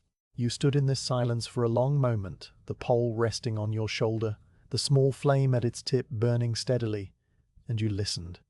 There was nothing to hear. The hiss of the gas lamps you had already lit was still present, but it seemed quieter now, muffled by the same heavy air that had carried the bell's tones. The distant dripping of water somewhere in the churchyard was still present, but it seemed farther away, as if the sound had been pushed back by the resonance of the bell. Even your own breathing seemed quieter. Your heart beat slower and more deliberate. You began to walk again, crossing the open space of the yard toward the 4th lamp. Your footsteps on the cobblestone seemed loud in the silence, but the sound did not echo as it had in the narrow street. It was absorbed by the fog and the open air, dying away almost as soon as it was made. You reached the 4th lamp and lit it with the same careful attention you had given all the others, opening the door and hearing the hiss of the gas and guiding the flame and closing the door and stepping back to observe. The light from this lamp completed the square of illumination around the west door, and for the first time you could see the full extent of Cathedral Yard, or at least as much of it as the fog would allow. The 4 lamps created a pool of soft yellow light in the greyness, a pool that reached from the cobblestones at your feet to the lower edge of the great west window, and from the entrance to the churchyard on one side to the dark mouth of the street on the other. The cathedral wall rose up from this pool of light and disappeared into the fog above, its upper reaches entirely hidden. The carved figures around the doors seemed to shift and change as the flames in the lamps flickered, their worn faces taking on different expressions from one moment to the next. You remained in Cathedral Yard for a while longer than was strictly necessary, not because you were tired or because you had any reason to delay, but simply because the place invited a certain stillness. The bell had marked the hour, and the hour had passed, and now there was only the quiet, and the fog and the steady glow of the 4 lamps you had lit. You looked up at the cathedral wall and tried to see the top of the tower. But the fog was too thick, and the wall simply faded into greyness about 40 feet above the ground. You looked down at the cobblestones and noticed the way the light from the lamps reflected in the thin film of water that covered them, creating a pattern of soft gold that shifted as you moved your head. You looked across at the entrance to the churchyard and saw that the fog among the gravestones was moving very slowly, drifting in a current of air too faint to feel, and the tops of the stones seemed to float in the greyness like islands in a still sea. You did not think about anything in particular during this time. Your mind was quiet, occupied only with the small sensory details of the place, the feel of the damp air on your face and the weight of the pole on your shoulder, and the faint smell of coal gas that hung around the lamps. It was a peaceful interlude, a small pause in the long rhythm of the evening.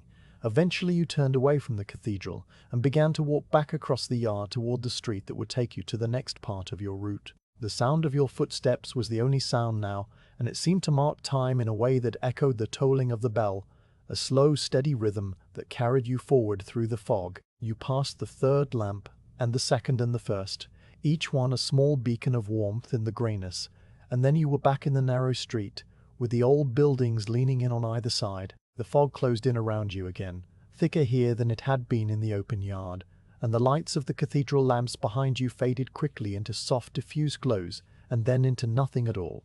You walked on, the pole steady on your shoulder, the small flame burning cleanly, and the memory of the bell's deep voice stayed with you like an echo that you could still feel in your chest, long after the sound itself had faded. The evening was half gone now, and there were still many lamps to light before you would reach the railway station and the gasometer and the long quiet streets that would carry you back toward the shed on Miller Street. But there was no hurry. The lamps would wait, and the fog would wait, and the sissy would wait, patient and still, for the small flame that you carried from post to post through the damp autumn night. The street that led away from Cathedral Yard was narrow and dark, hemmed in on both sides by the high walls of warehouses that had been built in the previous century when Manchester was still finding its shape as a city of trade. These walls were blank for the most part, punctuated only by small windows set high up near the roofline and by heavy wooden doors that opened onto loading bays, now empty and silent. The cobblestones underfoot were worn into shallow channels that ran down the center of the street, the tracks of countless iron-rimmed cartwheels that had passed this way over the decades. Water had gathered in these channels from the evening's damp, and it reflected the light from your pole in long wavering lines that seemed to point the way forward. You walked with the steady pace that had carried you through the earlier hours of the evening, a pace that was neither fast nor slow, but simply the rhythm that your body had learned over years of walking this route. The pole rested on your right shoulder, its brass surface cool and slick with the moisture that condensed out of the fog, and the small flame at its tip burned with the same quiet reliability that it had shown since you first lit it outside the shed on Miller Street. The street curved gradually to the left, and then straightened again, and as it straightened you began to notice a change in the quality of the air. The fog was still present, but it was thinner here than it had been in the lower parts of the city, pulled apart by the open spaces that surrounded the railway station and the goods yards. You could see further ahead now, perhaps 50 or 60 yards, and the shapes of buildings were becoming more distinct. The street opened out into a broader thoroughfare that ran along the western side of Victoria Station, and you paused for a moment at the corner to take in the view. The station building itself was a long, low structure of brick and stone with a series of arched windows along its facade and a central clock tower that rose above the roofline. The clock face was illuminated by a single gas lamp set behind it, a faint glow that made the hands visible but not the numerals, and you could see that the hour was later than you had thought. The hands pointed to a position that meant you had been walking for nearly 3 hours since leaving the shed. The time did not trouble you. The evening would take as long as it took, and the lamps would be lit when you reached them. You turned toward the station and began to walk along the approach road. This road was wider than any you had walked so far this evening, wide enough for 4 carts to pass abreast, and it was paved with granite sets rather than the softer sandstone cobbles of the older streets. The sets were rough underfoot, their surfaces textured to provide grip for the hooves of the heavy dray horses that pulled the goods wagons to and from the station. Tonight there were no horses and no wagons. The road was empty from one end to the other, a broad grey ribbon that stretched away into the fog and disappeared. The lamps along this road were taller than the street lamps in the city centre, perhaps 12 feet high, and they were spaced at wider intervals because the gas company had determined that the open nature of the approach road required less frequent illumination. You walked toward the first of these tall lamps and you could see that it was of a design you knew well. A plain iron post with a simple lantern that had no decorative flourishes, built for function rather than appearance. The first lamp stood opposite the entrance to the parcels office, a separate building attached to the main station by a covered walkway. The parcels office was a low brick structure with a wide door that was closed and barred for the night. Above the door, a painted sign read, Manchester Victoria, Parcels Office, in letters that had once been white but were now a faded grey, barely legible in the dim light. The windows of the office were dark, and you could see through the glass that the interior was empty, the counters bare, and the shelves behind them cleared of the boxes and packages that would have been stacked there in normal times. A thin layer of dust had gathered on the windowsill and on the brass handle of the door, evidence that the office had not been opened in some time. The cotton famine had slowed the movement of goods as surely as it had silenced the mills, and the parcels office that had once handled the constant flow of samples and finished cloth and machinery parts was now a quiet place, waiting for the tray to return. You lit the first lamp with the usual careful sequence, opening the small door at the base of the post and hearing the hiss of the gas, and guiding the flame from your pole to the jet. The flame caught with a soft whomp, and the mantle glowed to life, its light pushing back the darkness in a circle that reached across the road and touched the wall of the parcels office. You could see the details of the brickwork now, the faint stains where rainwater had run down from a blocked gutter, and the small patches of moss that grew in the mortar joints where the sun never reached. You closed the door of the lantern and stepped back to observe the flame. It was burning well, a steady tongue of yellow that was perhaps slightly taller than the flames in the city lamps because the gas pressure was higher here, near the station's own supply line. You made a small adjustment to the air intake, turning the collar a fraction of an inch, and the flame settled into the clean, steady shape that you preferred. You walked on toward the second lamp, which stood further along the approach road, near the point where the covered walkway joined the main station building. The walkway was a simple structure of iron columns supporting a glass roof, designed to protect passengers and goods from the rain as they moved between the station and the street. The glass panels were dirty with the accumulated grime of years, and some of them were cracked or missing entirely, replaced by sheets of tarred paper that had been nailed over the gaps. The iron columns were painted a dark green, and the paint was peeling in long strips that curled away from the metal, revealing the reddish-brown rust beneath. You walked under the walkway for a short distance, and the sound of your footsteps changed as you moved from the granite sets to the stone flags of the covered area. The sound was sharper here, echoing slightly off the glass roof above, and it seemed louder than it should have in the quiet of the evening. The second lamp stood at the end of the walkway, where the approach road widened into the forecourt of the station itself. You lit it, and the additional light revealed more of the scene. The forecourt was a large open space paved with the same granite sets as the approach road, designed to accommodate the carriages and cabs that would have gathered here to meet the trains. Tonight, the forecourt was empty. There were no carriages waiting, no horses stamping their feet and blowing steam into the cold air, no porters hurrying with luggage, no passengers emerging from the station doors. The doors of the station were closed, the great wooden panels pulled shut and secured with a heavy iron bar that you could see through the glass fanlight above. A single gas lamp burned inside the station vestibule, its light filtering through the fanlight and casting a faint glow on the stone steps outside. But beyond that, the interior was dark.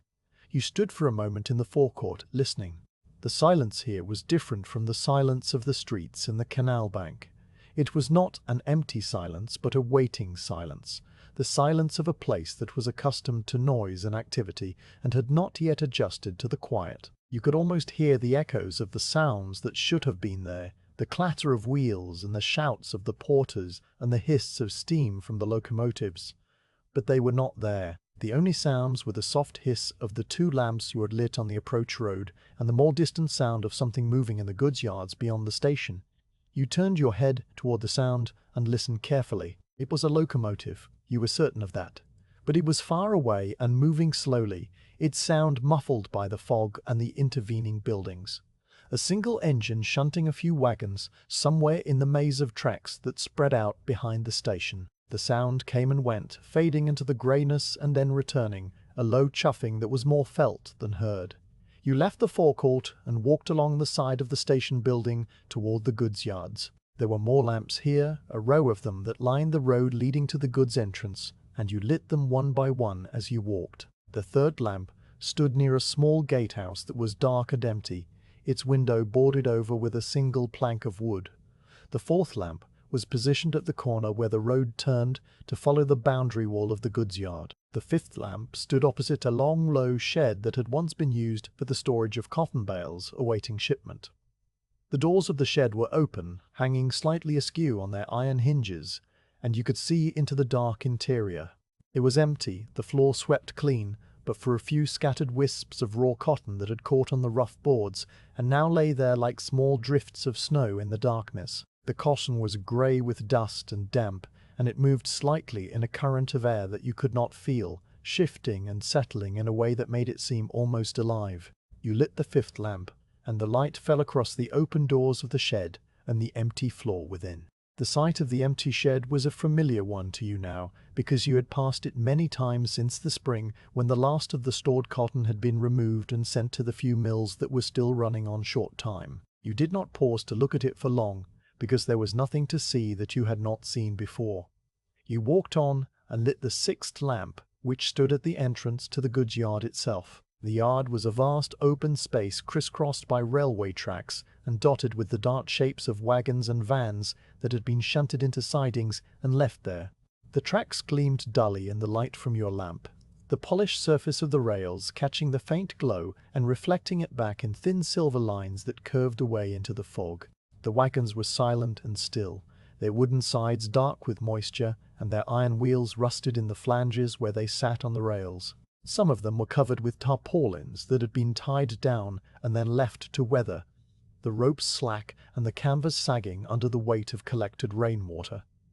Others were open, their interiors empty and their floorboards warped and split from months of exposure.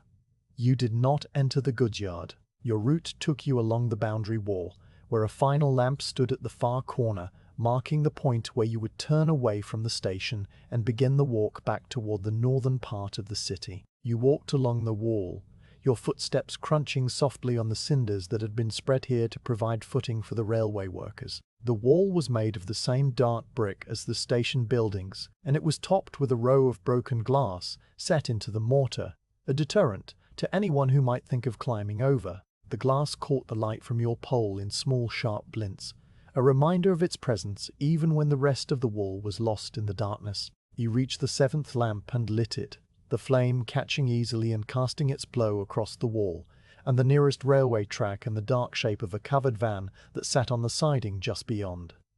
As you stepped back from the seventh lamp, you heard the locomotive again. It was closer now, its sound no longer a distant chuffing, but a clearer rhythm that you could identify as the slow exhaust of a small shunting engine. You looked in the direction of the sound and saw, through the fog, a faint glow that moved slowly along the tracks. The glow resolved itself into the headlamp of a locomotive, a single yellow eye that pushed back the darkness and the fog as it approached. The engine was small, a tank engine of the kind used for moving wagons around the goods yards, and it was pulling a short train of 3 covered vans behind it. The engine moved at a walking pace, its wheels turning slowly on the rails, and its chimney emitted a steady plume of white steam that mingled with the fog and disappeared. The sound of its exhaust was a soft, rhythmic chuff that matched the speed of its wheels, a sound that was not loud but was persistent, filling the air with a low mechanical heartbeat. You stood by the lamp and watched the locomotive pass. The driver was a dark shape in the cab, his face illuminated briefly by the glow of the firebox when he opened the door to check the water level.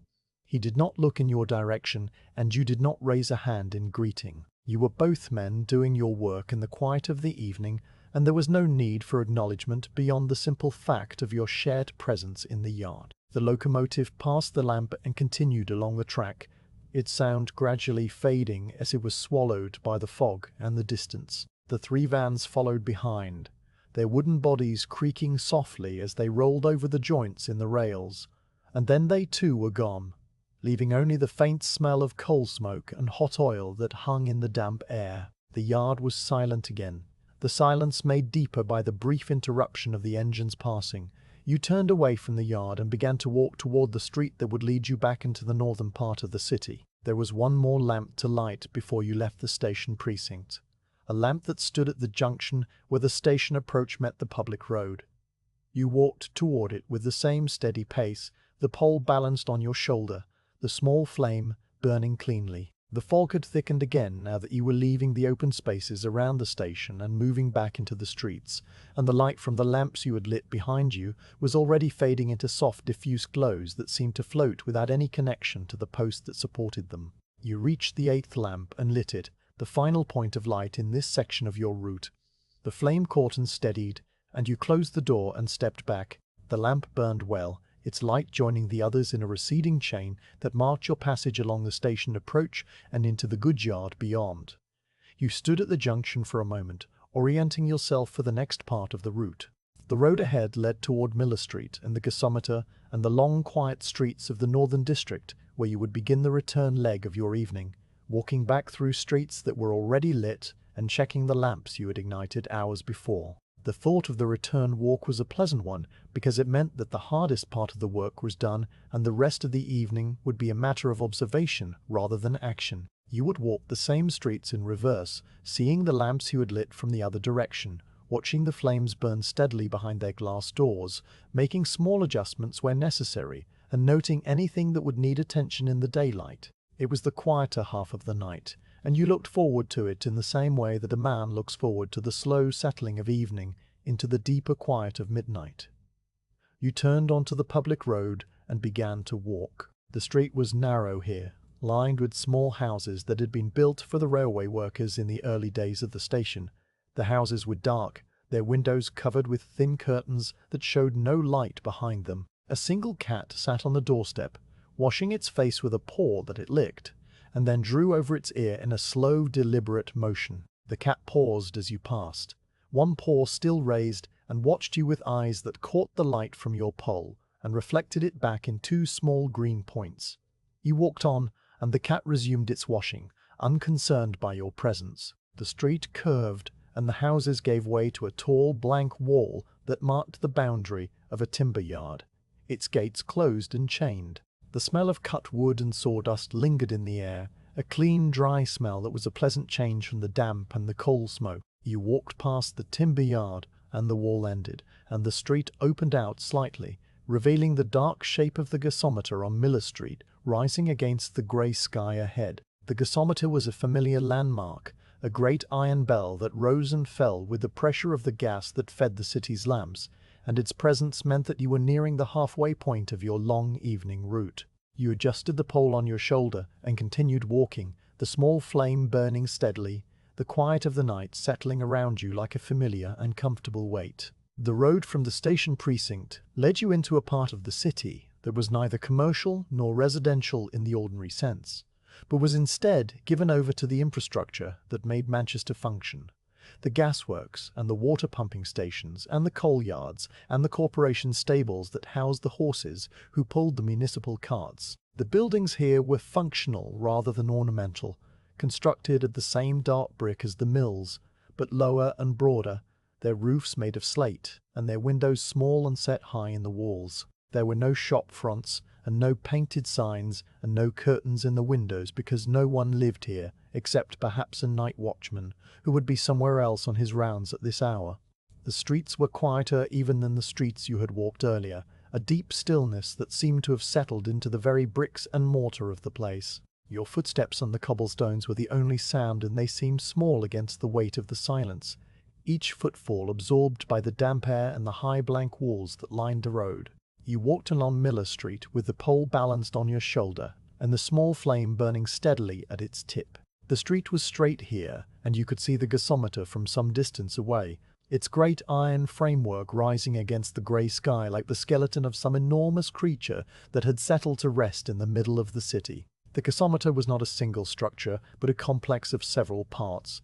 The the most visible of which was the telescopic holder itself, a vast cylindrical bell made of wrought iron plates riveted together and suspended within a guide frame of cast iron columns and cross braces.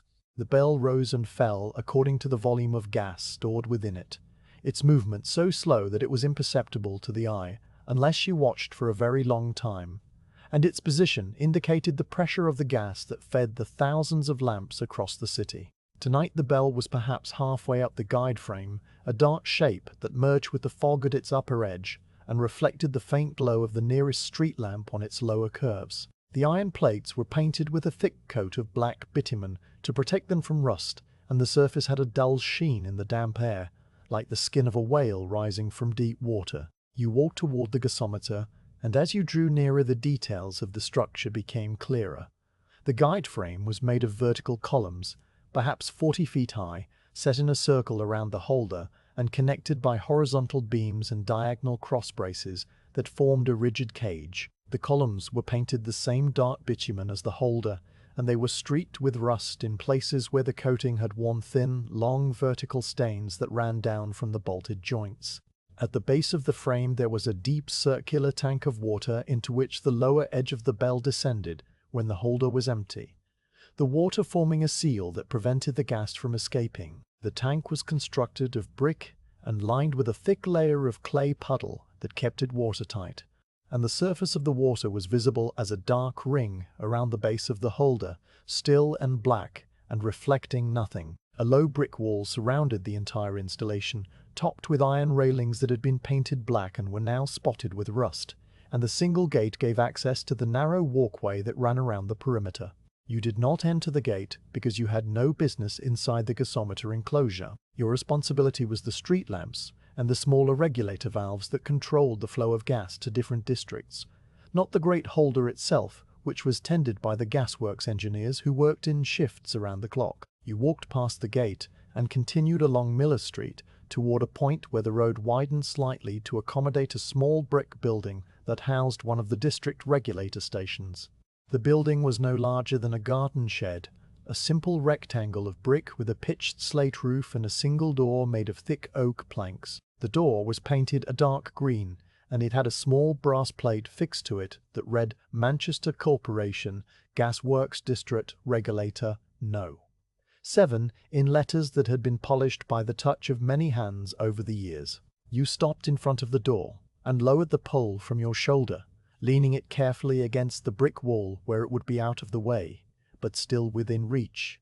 You reached into your coat pocket and found the key that opened the regulator house door. The key was larger than the small brass key you used for adjusting the individual lamps, a sturdy iron thing with a square shaft and a broad bow that fit comfortably in your palm. You inserted it into the lock and turned it, feeling the resistance of the old mechanism and then the smooth click as the bolt slid back. The door opened inward with a soft creak of its iron hinges, and you stepped inside, leaving the door ajar so that the light from your pole could reach into the small space. The interior of the regulator house was dark and smelled of coal gas and damp brick and the faint mustiness that came from the small creatures who sometimes found their way inside through gaps in the mortar. You stood for a moment, letting your eyes adjust to the deeper darkness, and then you could see the shapes of the equipment that filled the small room. The regulator itself was a substantial piece of machinery, a cast iron casing perhaps 2 feet in diameter that was bolted to a heavy stone plinth set into the floor. The casing was painted black, and it had several brass fittings protruding from its sides, including a pressure gauge with a glass face and a small adjustment wheel that controlled the tension on the internal diaphragm. The gas main entered the building through the floor on one side of the regulator and exited through the floor on the other. Great iron pipes wrapped in layers of hemp and tar to protect them from corrosion. A smaller pipe led upward from the regulator to a vent in the roof, a safety measure that allowed any excess pressure to escape harmlessly into the open air. The whole arrangement was simple in principle, but precise in its construction, designed to maintain a constant pressure in the district mains, regardless of fluctuations in the supply from the gasometer. You approached the regulator and bent down to look at the pressure gauge. The glass face was slightly fogged with condensation on the inside, and you wiped it gently with the cuff of your coat sleeve to clear the view. The gauge was marked with numbers in black paint on a white enamel background, and a single brass needle indicated the current pressure in inches of water, the standard measurement for gas systems. The needle was steady, pointing to a position that was exactly where it should be for this time of evening, when the demand for gas was at its peak, and the pressure needed to be maintained at a slightly higher level to ensure that all the lamps in the district burned brightly. You watched the needle for a long moment to be certain that it was not wavering or drifting, and you noted that it held its position with the quiet reliability that you had come to expect from this particular regulator. The mechanism inside the casing made a faint sound, a soft humming vibration that you could feel through the soles of your boots more than you could hear with your ears. The sound of the gas flowing through the valve and the diaphragm adjusting itself to maintain the set pressure. You straightened up and looked around the small room, checking the other fittings out of habit. The vent pipe was clear, its opening free of obstructions. The bolts that held the regulator casing to the plinth were tight, their surfaces showing no signs of rust or loosening. The packing around the pipe entries was sound, the tar still pliable and free of cracks that might allow gas to escape. You ran your hand along the nearest pipe, feeling the texture of the hemp wrapping and the slight warmth that the flowing gas imparted to the metal, a warmth that was barely perceptible, but was there if you paid attention. Everything was as it should be, the small underground heart of the district beating steadily in the darkness. You turned to leave the regulator house, and as you did so your eye caught a small detail that you had not noticed on first entering. There was a tiny gland nut on the side of the regulator casing, a brass fitting about the size of your thumbnail, and it was weeping a minuscule amount of moisture. The moisture was not gas, but water, condensation that had formed inside the casing and was now seeping out through the threads of the gland, because the packing had compressed slightly over time. A single droplet hung from the bottom of the nut, catching the faint light from the open door and gleaming like a tiny jewel in the darkness. You watched the droplet for a moment and saw it fall, landing on the stone plinth with a sound so small that it was barely a sound at all. Another droplet immediately began to form in its place, gathering slowly from the invisible film of moisture that coated the brass surface. You reached into your coat pocket and found the small adjustable spanner that you carried for exactly this kind of minor maintenance. The spanner was made of steel, and its handle was worn smooth from years of use, the metal polished to a dull shine by the oil from your fingers. You fitted the jaws of the spanner over the gland nut and applied a gentle pressure, turning it perhaps an eighth of a rotation clockwise. The nut moved smoothly, the threads well lubricated by the same moisture that was causing the weep, and you felt the packing inside compress slightly as the nut tightened. You removed the spanner and wiped the brass surface with your thumb, clearing away the remaining moisture. You waited, watching the gland nut closely. No new droplet formed. The weep had been stopped. You returned the spanner to your pocket and stepped back, satisfied that the small task had been completed properly. It was a minor thing, a repair so small that it would go unnoticed by anyone who did not look closely, but it was the kind of attention to detail that kept the whole system running smoothly and prevented larger problems from developing over time. You left the regulator house and pulled the door closed behind you, hearing the latch click into place. You tested the handle to make sure it was secure, and then you turned the key into lock, feeling the bolt slide home. The key went back into your coat pocket, and you picked up the pole from where it rested against the brick wall.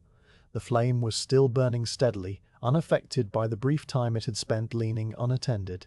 You lifted the pole to your shoulder and stood for a moment, looking up at the gasometer that loomed above the rooftops across the street.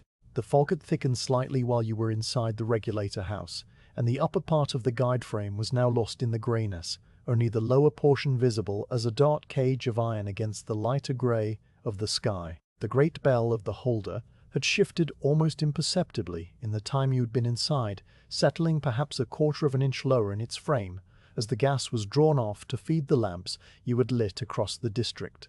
The movement was too small to see, but you knew it had happened because the gas did not rest. It flowed constantly from the holder into the mains and from the mains into the lamps, a slow, silent river of invisible fuel that kept the city illuminated through the long autumn night. You turned away from the gasometer and began to walk along Miller Street toward the point where your route would take you into the northern quarter and the beginning of the return leg of your evening.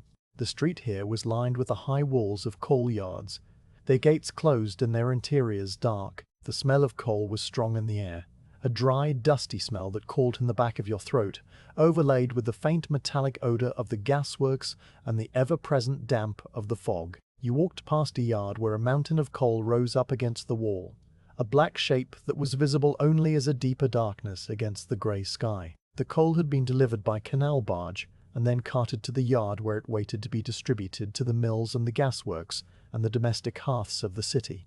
Tonight it sat unused, a great reserve of fuel that had no purpose because the mills were silent and the demand for gas was lower than it had been in years. The irony of it did not escape you, but you did not dwell on it. The coal would still be there when the cotton returned and the mills started up again and the city resumed its endless hunger for fuel. You reached the end of Miller Street and turned onto a narrower road that led toward the northern quarter.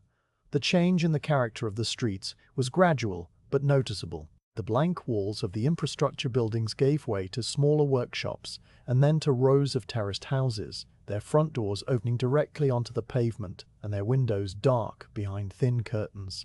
The houses were built of the same brick as everything else in this part of the city, but they were older, their brickwork softened by a century of weather until the edges were rounded and the mortar was crumbling in places. The roofs were made of slate tiles that had shifted over the years, creating uneven lines against the sky, and the chimney pots were of different heights and shapes, evidence of repairs and replacements carried out by different hands at different times. A faint smell of coal smoke hung in the air here, the residue of the evening fires that had been lit in the grates of these houses and were now burning low, their warmth seeping out through the brickwork in the window glass.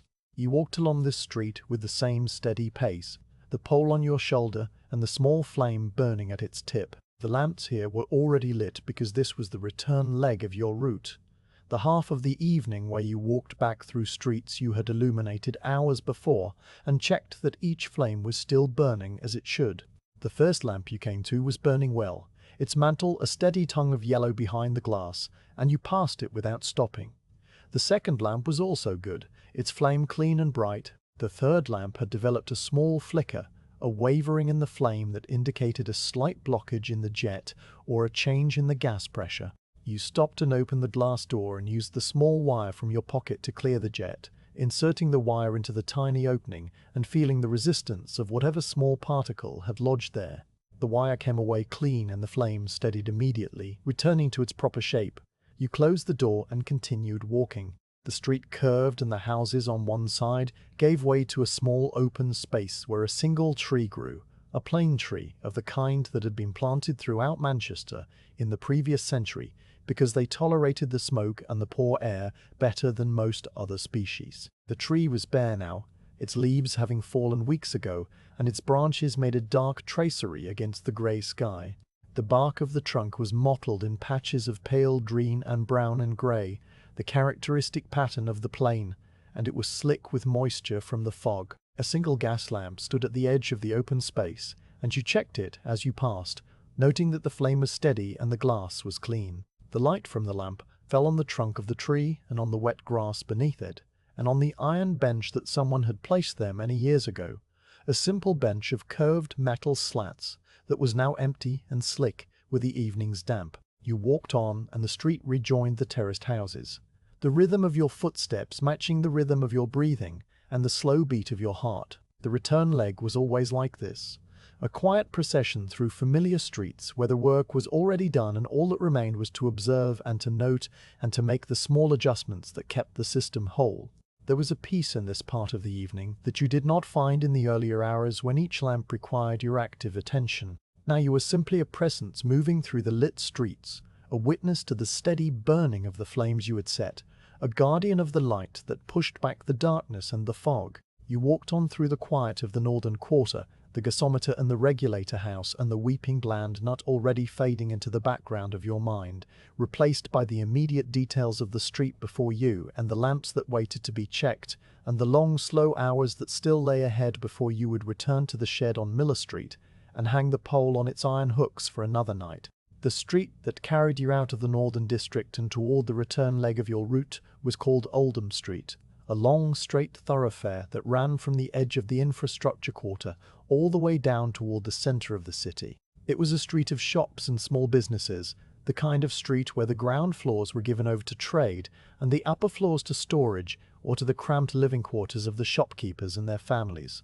You had walked this street earlier in the evening, when the lamps were still dark and the fog was thick, and your attention had been focused on the sequence of lighting each post in turn. Now you walked it again from the opposite direction, and the experience was different in ways that were subtle but significant. The lamps were lit now, their flames burning steadily behind the glass, and the street was illuminated in patches of warm yellow light that alternated with stretches of deeper shadow. The fog had thinned somewhat since you had passed this way before, lifted by a faint breeze that had begun to move through the city from the west, and you could see further along the street than you had been able to see earlier. The shop fronts that had been only dark shapes in the gloom were now visible in some detail, their painted signs and shuttered windows emerging from the greyness as you drew near and then fading again as you passed.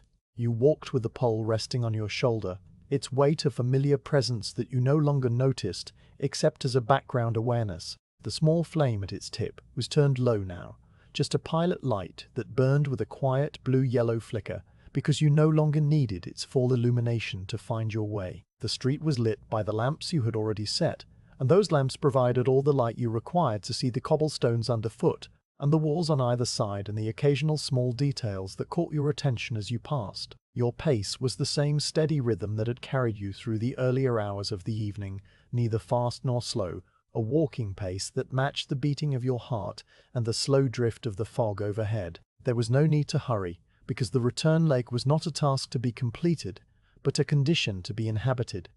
A long, slow passage through the lit streets that would eventually bring you back to the shed on Miller Street. But that required nothing more from you than attention and presence. The first lamp you came to on Oldham Street was burning well, its flame a steady tongue of yellow behind the glass, and you passed it without stopping. The second lamp was also good, its mantle clean and bright. The third lamp stood opposite a shop that sold boots and shoes, a narrow establishment with a bowed window made of small panes of glass held together by lead came. The window was empty now, the display of boots and shoes having been removed some time ago, but the painted sign above the door was still legible in the lamplight. It read, "T. Traff, Barker bought Mecca," in letters that had once been gilded, but were now faded to a pale brown, the gold leaf worn away by years of weather and the corrosive touch of the coal smoke. The door of the shop was closed, and a thin layer of dust had gathered on the threshold, undisturbed by any recent comings or goings. You paused for a moment to look at the sign and the empty window, and then you moved on, your footsteps echoing softly on the cobblestones. The fourth lamp stood at the corner where Oldham Street was crossed by a narrow alley that led toward the back of a larger warehouse. The lamp was burning well, but you noticed that the glass on one side was smudged with a streak of soot, probably from a passing cart that had brushed against it, or from the chimney of a nearby building. The smudge did not affect the quality of the light in any significant way, but you noted it nonetheless, filing it away in the part of your mind that kept track of such things. The glass could be cleaned when the lamp was serviced during the daylight hours, a task that would fall to one of the other lamplighters, or perhaps to the boy who assisted the gas fitter. It was not your concern tonight. You walked on and the fifth lamp came into view, its light falling across the front of a shop that sold tea and coffee and other dry goods. The tea shop was closed like all the others, but its window was not completely empty. A few tins remained on the shelves, their labels faded to illegibility, and a single wooden scoop lay on its side on the counter where it had been left when the shop was last open. The sign above the door read, "J. Whitfarmed Tea Dealer," in the same faded lettering that you had seen on the bootmaker's shop, the paint cracked and peeling in places where the damp had worked its way beneath the surface. The smell of tea still lingered faintly around the doorway, a dry, dusty smell that was almost but not quite masked by the damp and the coal smoke. You paused for a moment, not because the shop required your attention, but because the smell had triggered some half-formed memory that you could not quite grasp, a recollection of something from long ago that drifted through your mind and then faded before you could identify it. You walked on and the memory faded with the smell, leaving only the street and the lamps and the steady rhythm of your footsteps. The sixth lamp was positioned in front of a trimming warehouse, a place where the small decorative items used in the finishing of garments were stored and sold. The warehouse was a larger building than the shops, 3 stories high with a loading bay at street level and rows of small windows above. The windows were dark, every one of them, and they reflected the light from the lamp in a way that made them seem like blind eyes staring out at the empty street. The wooden shutters on the loading bay were closed and secured with a heavy iron bar, their surfaces weathered to a silvery grey by years of sun and rain. A faint smell of dyed cloth and sizing and the peculiar mustiness of stored textiles hung around the building, a smell that had once been common throughout this part of the city, but that was now fading as the warehouses emptied, and the trade slowed to a trickle. You checked the flame of the sixth lamp and found it steady, its mantle a clean yellow that cast a warm glow on the cobblestones and the lower bricks of the warehouse wall. The cobblestones here were worn into shallow depressions where the wheels of the delivery carts had passed over them countless times, and water had gathered in these depressions from the evening's damp. The water reflected the light from the lamp in long wavering streaks that shifted as you moved, creating a pattern of gold and shadow that was different from one moment to the next. You watched the reflections for a moment, noting the way they changed and reformed, and then you moved on. The street continued in a straight line for some distance, and you walked along it with the pole on your shoulder and your eyes moving from lamp to lamp, checking each one as you passed. The seventh lamp was good. The eighth lamp was good. The ninth lamp had a slight flicker that you corrected by opening the glass door and using the small wire from your pocket to clear the jet. A task that took only a few seconds and left the flame burning steadily once more.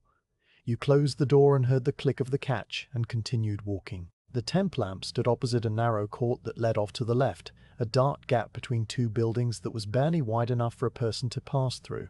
The court was unlit, except for the faint glow that reached it from the street lamp, and it faded into darkness within a few yards of the entrance. You did not enter the court because it was not part of your route and there were no lamps within it that required your attention. You simply noted its presence as you passed, a dark interruption in the wall of buildings, and then it was behind you and the street continued on. The 11th lamp marked the point where Oldham Street widened slightly to accommodate a small open space that had once been used as a market for second-hand clothing. The space was empty now, its cobblestones slick with moisture and its edges defined by low iron posts that had been set into the ground to prevent carts from mounting the pavement. A few scraps of cloth and paper had gathered in the corners where the wind had blown them, and they stirred faintly as you passed, lifted by the same breeze that was slowly clearing the fog from the upper air. The lamp at the edge of the open space was burning well, and its light fell across the empty cobblestones, illuminating the texture of the stones and the faint green of the moss that grew in the cracks between them. You paused here for a longer moment, looking out across the empty space and listening to the silence. There was no sound except the soft hiss of the lamp and the distant drip of water from a broken gutter somewhere nearby. The city seemed to be holding its breath, waiting for something that would not come tonight. You walked on and the street narrowed again, the buildings closing in on either side. The 12th lamp stood in front of a shop that had once sold umbrellas and parasols, a small establishment with a faded painting of an open umbrella on the sign above the door. The painting had been done in bright colours once, but was now reduced to pale washes of blue and green and red, the details worn away by weather until only the basic shape remained. The window of the shop was boarded over with rough planks of wood that had been nailed across the opening, and the door was secured with a padlock that had begun to rust. You checked the flame of the 12th lamp and found it steady and moved on. As you walked further along Oldham Street, you became aware of a change in the quality of the air. The fog that had been a constant presence throughout the evening was beginning to lift, not quickly but in slow stages, the grey veil thinning and pulling apart to reveal more of the sky above. You could see the outlines of the rooftops now, the jagged line of chimney pots and gables that defined the upper edge of the street, and beyond them, the sky was a slightly lighter grey than it had been an hour ago. The change was subtle, but it altered the character of the street in ways that you noticed without consciously thinking about them. The light from the lamps seemed to reach further now that the fog was less dense, and the shadows were sharper and more defined. The cobblestones underfoot were more distinct, their individual shapes and colours visible in the lamplight where before they had been only a general greyness. Even the sound of your footsteps seemed clearer, less muffled by the damp air. You passed the 13th lamp and the 14th, each one burning steadily, each one casting its circle of warm light on the wet cobblestones and the dark brick walls. The 15th lamp stood at the corner where Oldham Street intersected with a smaller road that led toward the river, and as you approached it you saw a small movement in the shadows near the base of the post. It was a moth, a pale dusty creature that had been attracted by the warmth of the lantern and was now circling the glass in a slow, erratic orbit. The moth was small, no larger than your thumbnail, and its wings were a pale grey-brown with faint darker markings that were almost invisible in the dim light. It brushed against the warm glass once and then again, its movements slow and unhurried, as if it had all the time in the world to complete its examination of the lamp. You stopped and watched the moth for a moment, noting the way its wings caught the light and seemed to glow from within. The moth completed another circuit of the lantern and then settled on the iron bracket just above the door, its wings folded together and its antennae still. It would remain there for the rest of the night, motionless and patient, waiting for the dawn when it would find some dark crevice to hide in until the lamps were lit again. You left the moth to its rest and continued walking. The 16th lamp stood opposite a small public house that had been closed for several months, its windows boarded over and its sign removed. The building was old, older than most of the surrounding structures, with a steeply pitched roof and a massive chimney that rose from one end. The brickwork was a different colour from the later buildings, a softer red that had weathered to a warm brown, and the mortar between the bricks was crumbling in places where the damp had penetrated. A single gas lamp burned above the door, one of the old style, with a curved bracket and a simple glass globe, and you checked it as you passed. The flame was low, starved of gas because the supply pipe was old and partially blocked with corrosion. You made a mental note to report it to the gas fitter, and continued on, leaving the dark pub behind.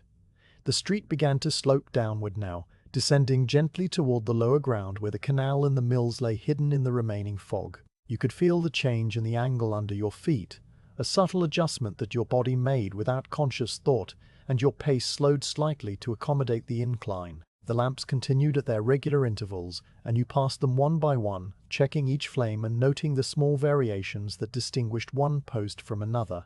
The 17th lamp had a slight vibration in the mantle that you could not correct because it came from a loose fitting in the gas supply somewhere underground, a problem that would require the attention of the pipe layers. The 18th lamp was perfect, its flame steady and clean. The 19th lamp had a small crack in one of the glass panes, a hairline fracture that ran from the top edge to the bottom and that you had noted on previous evenings. The crack did not affect the light and the pane would be replaced when it finally failed, but for now it was simply one more detail in the long catalogue of small imperfections that you carried in your mind. You reached the 20th lamp and paused to look back along the street you had walked. Oldham Street stretched away behind you, a long straight line of warm yellow lights that receded into the distance and the thinning fog. The lamps formed a chain of glowing points, each one a small beacon that marked your passage and pushed back the darkness for a little while. The street was empty from one end to the other, no people and no animals and no movement except the slow drift of the fog overhead and the occasional stir of a scrap of paper in the gutter. The shop fronts were dark and silent, their signs faded and their windows empty or boarded. The cobblestones gleamed with moisture, reflecting the lamplight in 1,000 tiny points that shifted as you moved your head. It was a scene of profound quiet, a stillness that seemed to have settled into the very stones of the street, and that would remain there until the morning when the city woke and the business of the day began again. You turned away from the view and continued walking, the pole steady on your shoulder and the small flame burning at its tip. The street curved slightly to the right and then straightened again, and you could see ahead of you the point where Oldham Street met the larger thoroughfare that would carry you back toward the centre of the city and the final part of your route. There were still many lamps to check before you reached the shed on Miller Street, many streets to walk, and many flames to observe. The evening was more than half gone now, and the weight of the hours you had spent walking was beginning to make itself felt in the muscles of your legs and the slight ache in your right shoulder.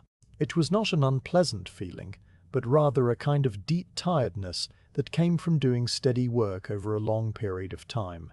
A tiredness that would resolve itself into sleep when you finally lay down in your own bed many hours from now. You walked on through the quiet streets, the lamplighter on his return leg, the guardian of the small flames that held back the darkness for one more night.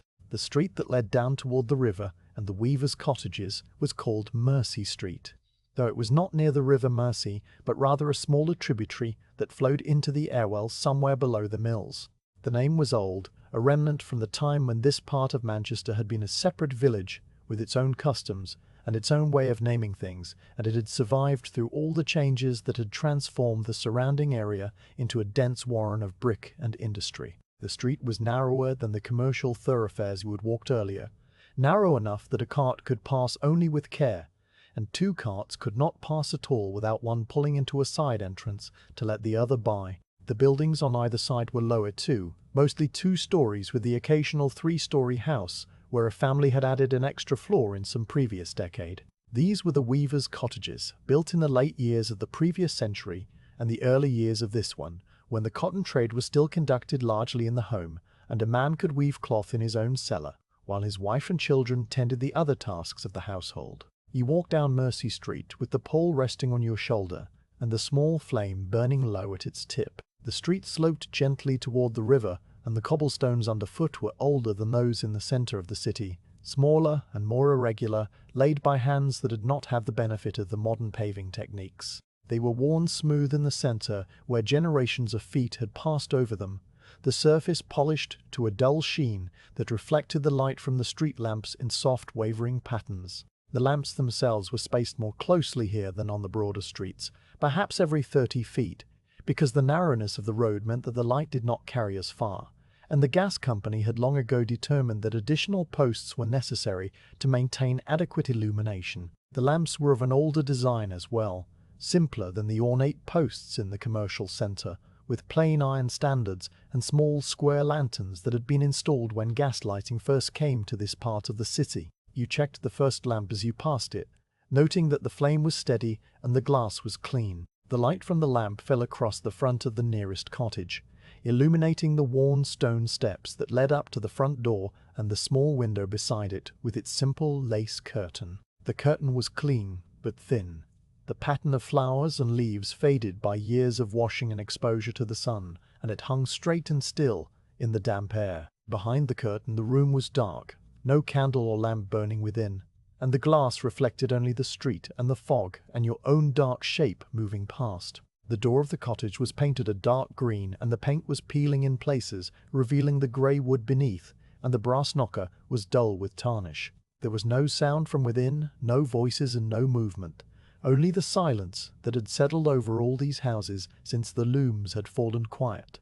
The second lamp stood opposite a cottage that was slightly larger than its neighbours, with an extra window on the ground floor, and a small yard to one side, enclosed by a low brick wall.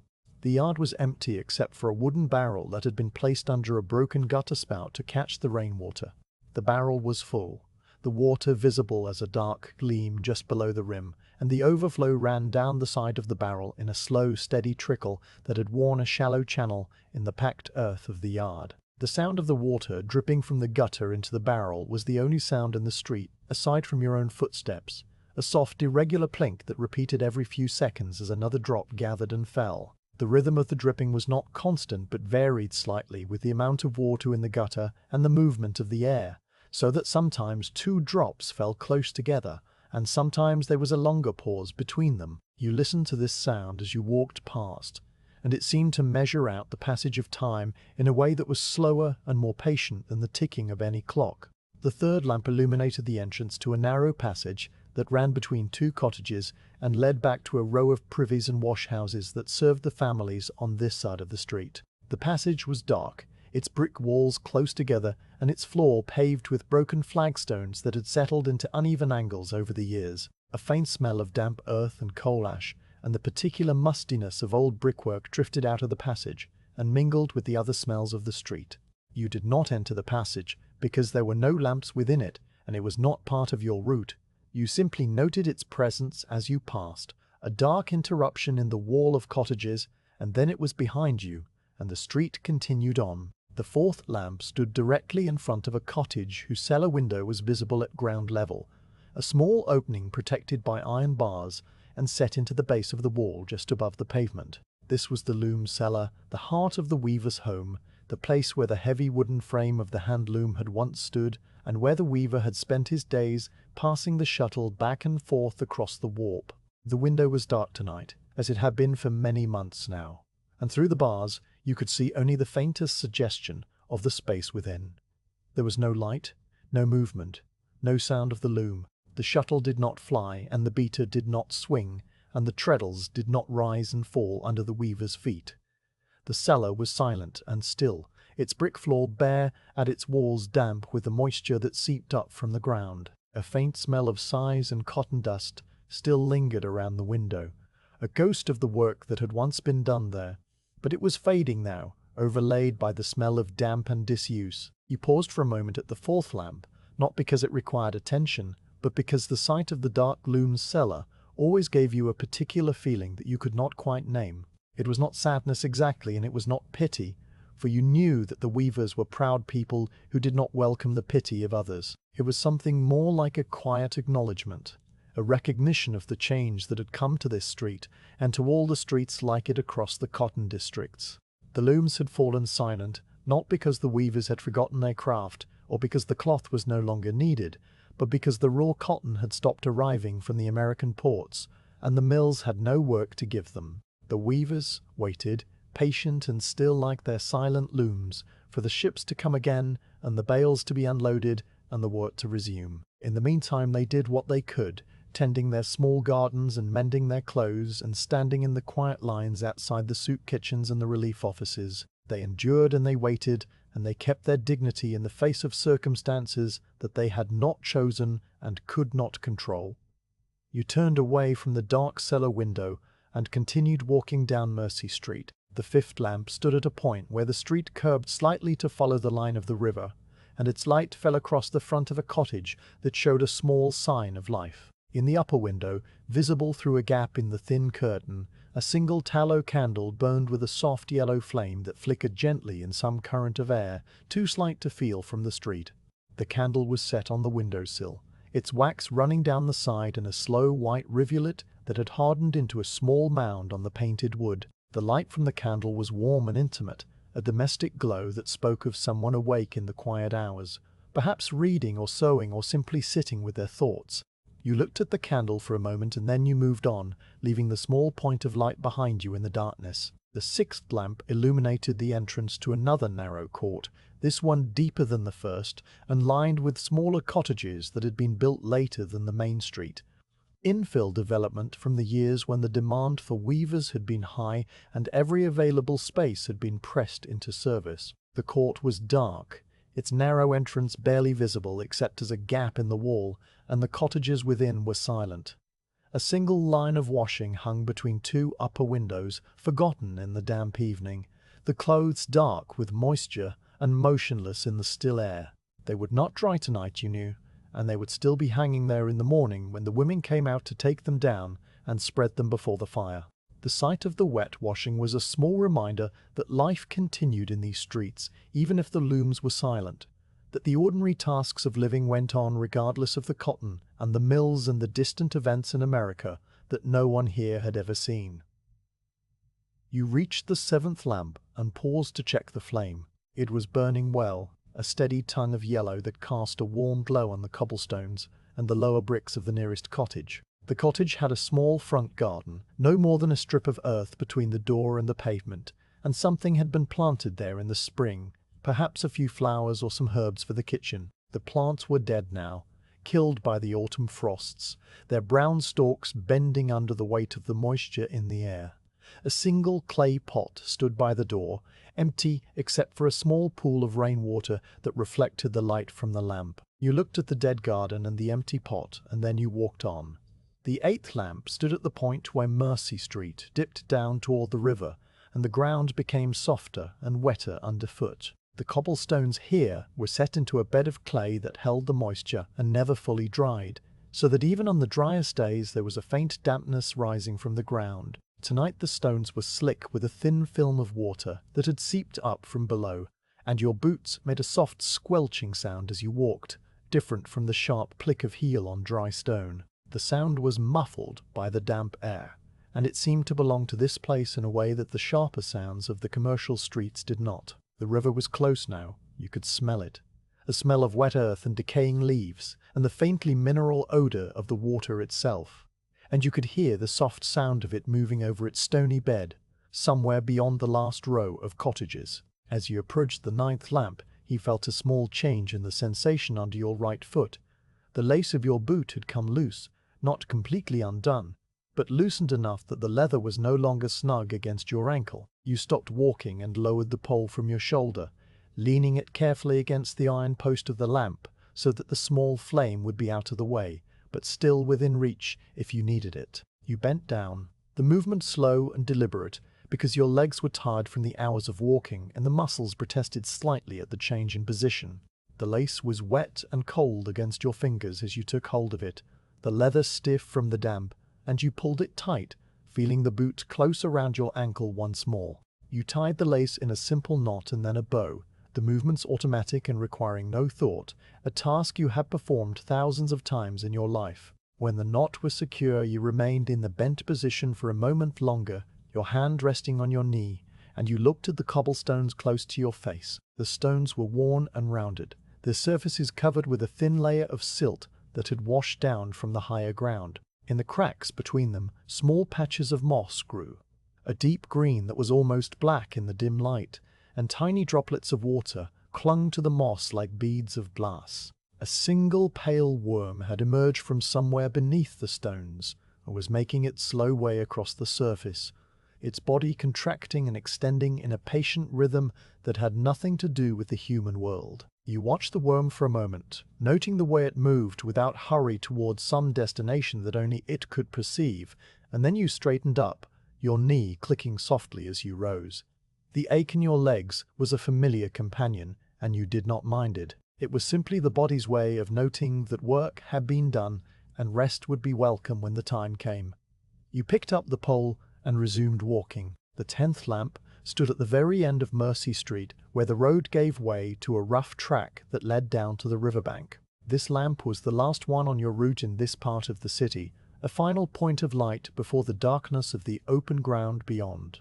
You checked the flame and found it steady, its glow falling across the muddy track and the dark shapes of the bushes that grew along the river's edge. The sound of the water was clearer here, a soft, continuous murmur that underlay the silence of the street, and you could see the gleam of the river itself through a gap in the vegetation, a faint silver-grey ribbon that moved slowly between its banks. The fog that had thinned in the upper streets was thicker here by the water, pooling in the low ground and drifting in slow eddies that caught the lamplight and held it close. You stood at the 10th lamp for a longer time than usual, looking out toward the river and listening to the sound of the water.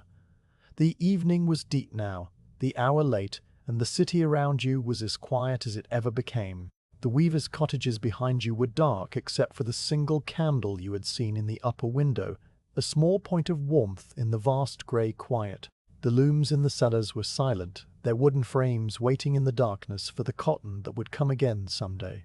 The people in the cottages were sleeping or sitting quietly by their small fires, enduring the long pause in their working lives with the same patience that they brought to everything. You were a lamplighter, and your work was to bring light to the dark streets, and then to walk away and leave that light behind. You had done that work tonight, as you had done it on 1,000 other nights, and as you would do it on 1,000 nights to come. The thought was not a profound one, but it was steady and reliable, like the flame on your pole and the hiss of the gas in the lamps. You turned away from the river and began the slow walk back up Mercy Street, retracing your steps past the dark cottages and the empty loom cellars and the small signs of life that persisted in the quiet. The pole rested on your shoulder, and the small flame burned steadily, a companion in the darkness that would guide you back through the streets to the shed on Miller Street and the end of your long evening's work. The sound of the dripping gutter faded behind you, and the candle in the upper window receded into the distance, and the river's murmur grew fainter as you climbed the gentle slope away from the water. The street was empty and still, the lamps burning quietly at their posts, their light falling on the wet cobblestones and the dark brick walls, and the patient silence of the weavers' houses. You walked on, your footsteps soft on the worn stones, and the night settled around you like a familiar blanket, heavy and warm and without end. The walk back from Mercy Street to the upper part of Deansgate was a gradual ascent through streets that you had already walked twice this evening, once in the early hours when you had lit the lamps and again during the return leg when you had checked them. Now you walked them a third time with a different purpose. The pole still resting on your shoulder and the small flame still burning at its tip, but your attention no longer focused on the steady glow of the mantles. The lamps were burning well, every one of them, and they would continue to burn until you reached them again on this final circuit and performed the sequence of actions that would extinguish each flame and return the street to darkness. The fog had lifted considerably in the time since you had left the weavers' cottages, thinned by a freshening breeze that came from the west and carried with it the faint, clean smell of the distant countryside beyond the city's edge. The sky above was visible now as a deep grey that was almost black in the spaces between the rooftops, and here and there a faint star showed through the thinning clouds, a small point of light that seemed very far away compared to the warm glow of the gas lamps. You walked up the slope of Mercy Street and turned onto the broader road that led toward the centre. The street lamps here were the taller posts of the commercial district, and their flames cast circles of yellow light on the cobblestones that overlapped and merged, creating a continuous path of illumination that carried you forward. Your footsteps were the only sound, a steady rhythm that had become so familiar over the hours of the evening that you no longer heard it as a separate thing, but rather as a part of the silence itself, a low percussion that underlay the quiet of the sleeping city. The pole on your shoulder had acquired a particular warmth from your body and from the small flame at its tip, and the brass was no longer cold to the touch, but seemed to have absorbed something of your own heat over the long hours of walking. You shifted it slightly, settling it into a new position on your shoulder, and the small ache that had been building in the muscle responded with a faint protest, and then subsided into the background of your awareness. You reached the corner where the road met Deansgate, and you paused for a moment, looking down the length of the street that you had first walked when the evening was still young, and the fog was thick and the lamps were dark. Deansgate stretched away before you, a long straight line of warm yellow lights that marked the path you had taken hours ago.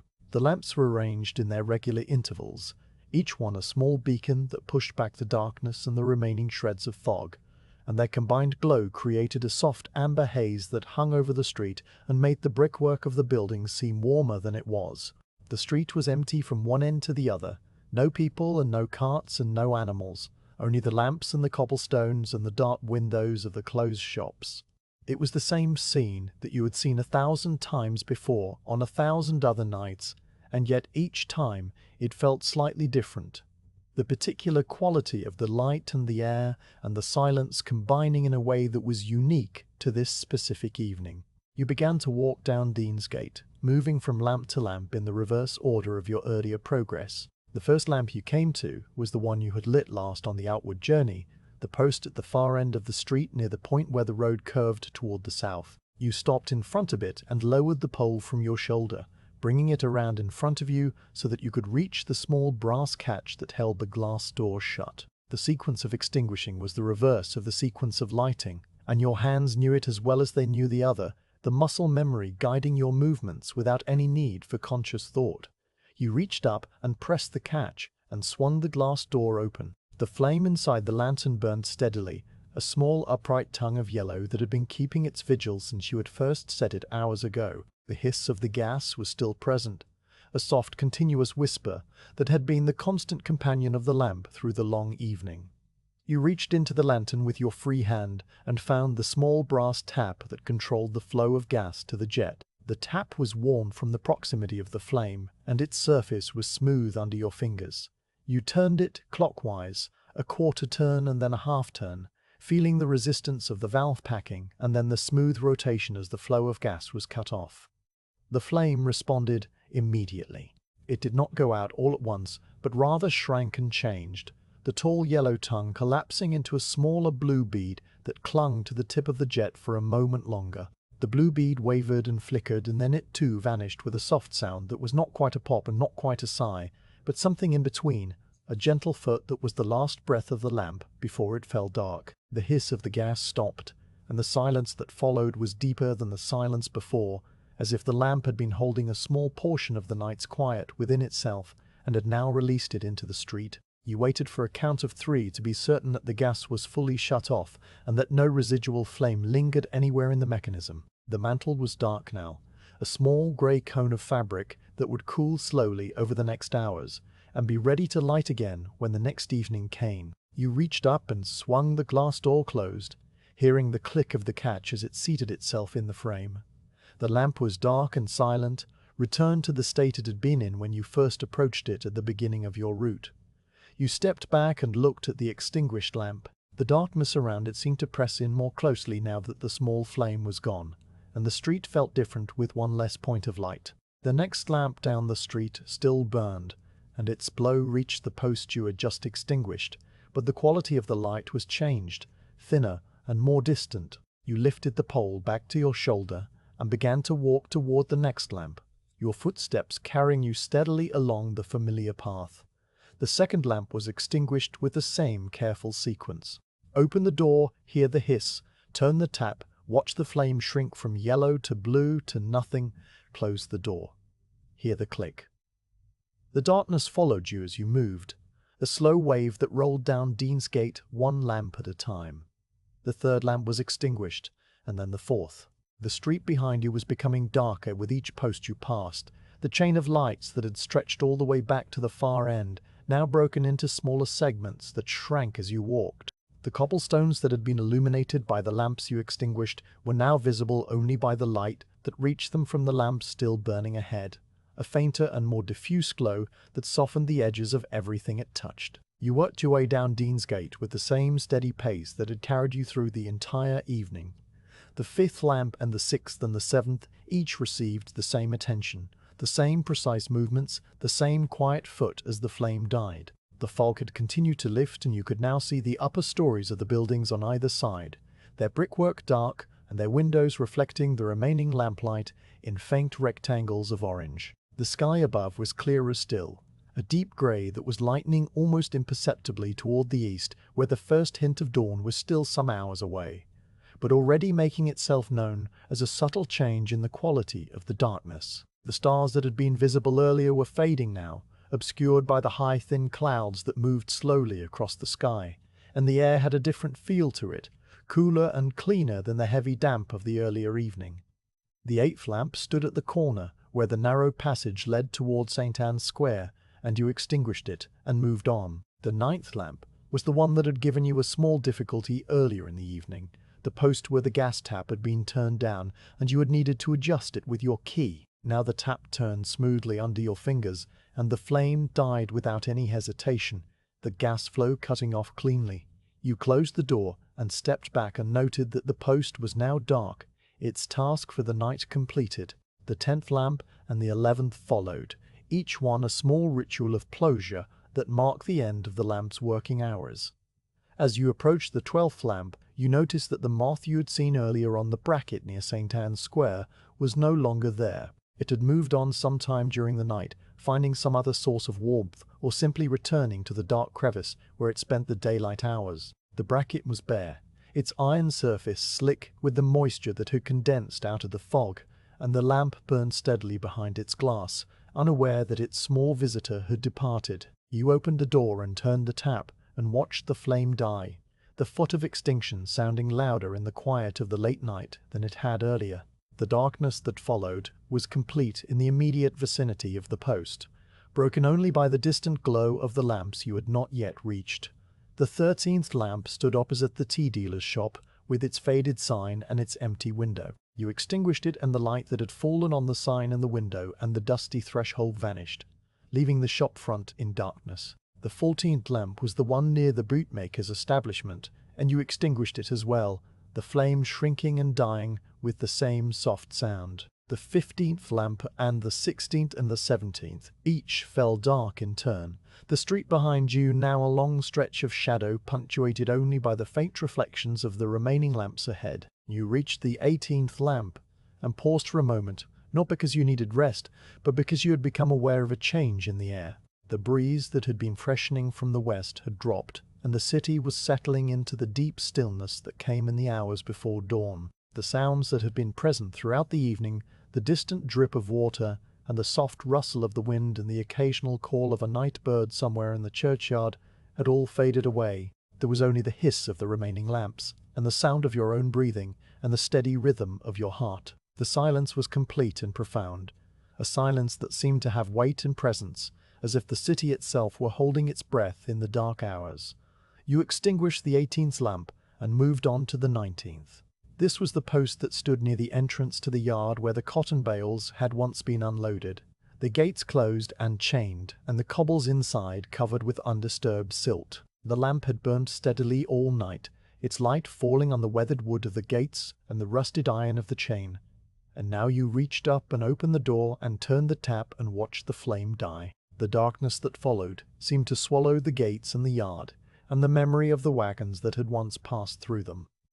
You closed the door and stepped back, and the post was just a dark iron shape against the slightly lighter darkness of the sky. The 20th lamp was the one at the corner where you had first emerged from the passage onto Deansgate at the beginning of the evening. It seemed a very long time ago now, that moment when the fog was thick and the street was entirely dark, and the first lamp had waited for your flame. You extinguished the 20th lamp with the same care you had given the first, turning the tap and watching the yellow tongue shrink to a blue bead and then vanish. The furtive extinction was the loudest sound in the street, and then it was gone, and the silence returned deeper than before. There were only 2 lamps remaining now, the ones closest to the point where Deansgate met the passage that led back toward the gasometer and the shed on Miller Street.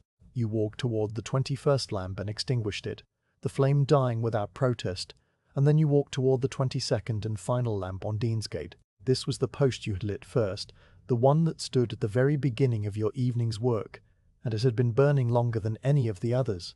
You stopped in front of it and looked up at the lantern. The flame was still steady, the mantle still glowing with the same warm yellow light that you had set so many hours ago. The glass was slightly fogged on the inside from the long hours of burning, a faint haze that softened the edges of the flame, but otherwise the lamp was exactly as you had left it. You reached up and opened the glass door. The hiss of the gas was familiar and comforting, a sound that you had heard hundreds of times tonight and would hear hundreds of times again on the nights to come. You reached inside and found the brass tap and turned it, feeling the flow of gas diminish and stop. The flame shrank from yellow to blue, the blue bead clinging to the jet for a moment longer than the others had done, as if reluctant to let go of the night.